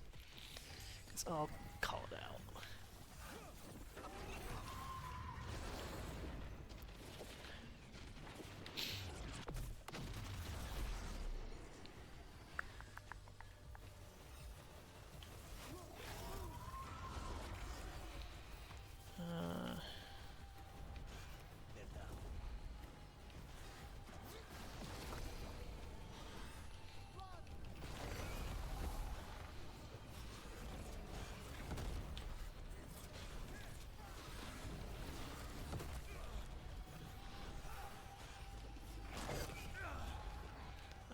Shit. I can't. I'm gonna die. This is real bad. I need to go grab a potion just to be careful. Because I did not set... I usually set up Emmerich so he has a healing ability here, but I didn't. Because I forgot. I think that might kill him. Oh, yeah, there we go. Time.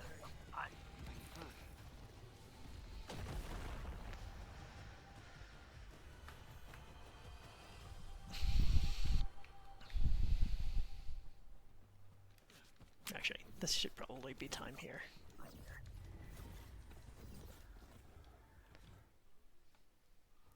It's ours.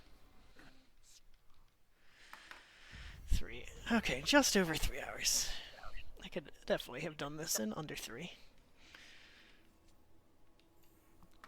Well, it was a little bit of an anticlimactic ending, you know, to Biowareathon. But, you know, this is just a good illustration of what happens sometimes in speedrunning, which is you never know whether or not games are going to be good or not for speedrunning. Yeah, 3:00:47. It's fine. Yeah, that happens. Oh, you are awake. Okay. Yeah, I'm still awake. Okay. I'm just, You just haven't said anything in a long time. We all fell asleep. Alright. Yeah, so that's the end of the marathon, but, you know, thanks everyone for watching all weekend. Yeah, that was great. We got to see some great runs, even if this one maybe does not fit the description. We did get to see one Dragon Age run with Origins, which you got to see some cool stuff. Unfortunately, we didn't get any submissions for the other Dragon Age games, but those are really cool speedruns too, both 2 and Inquisition. So if you're interested in those or interested in anything, feel free to come join our Discord. Yeah, I'm gonna post the link. Yeah, you can post a link. We've talked about it all weekend, but you can easily find it from any of the Dragon Age or Mass Effect pages on speedrun.com as well. Yeah. Or, you know, I think even the KOTOR people could probably direct you to it. KOTOR Discord could link you to it, because they are in a different Discord, the KOTOR runs. But we have a link to their Discord in our Discord, and a lot of the KOTOR runners are in our Discord anyways, for, you know, collaboration, things like this that we do. Okay. Exactly. Well, thank you very much for listening to all that. It was a great last run or something. It was a last run. It was a last run. We'll say that. It was a last run. Yeah. Exactly. The other thing I wanted to say is, you know, I did talk about all the other games, but obviously, you know, if you are determined, you can come in and try out Veilguard, or maybe help us try to find some strategies, because it's still early in the game's life, and there's, even though we haven't found much yet, it's possible there's still stuff to find. Yep, definitely. There's possibilities. Yeah, thank you, Letters. Thank you, Sanjin, for helping me putting up this marathon once again. It was fun. It was not too long, so that's nice. Yeah. Hopefully we'll get to do it again someday. I said hopefully we'll get to do it again someday. I think we definitely would want to focus on runs we haven't had before, so I think we've never had Mass Effect, and we had Mass Effect 3 this time on Legendary, kind of, with Chaos, right? Yeah. But we've never had a typical Mass Effect 3 run. We've never had Dragon Age 2. We've never had any Neverwinter Nights games, so yeah, these are things we'd like to get in next time, if you're determined as well. Exactly, definitely. So if anyone runs any of these things, or wants to, next time, you know, submit. Yes. Submit love. Okay. And I think we're gonna stop here, and we're gonna get to bed. Yes. Good night, Strife. Thank you for staying up. Thank you very much. And VODs will be available during normally the week or next week, depending on how fast Yes, and they'll be on people from our RPG RPG Limit Break do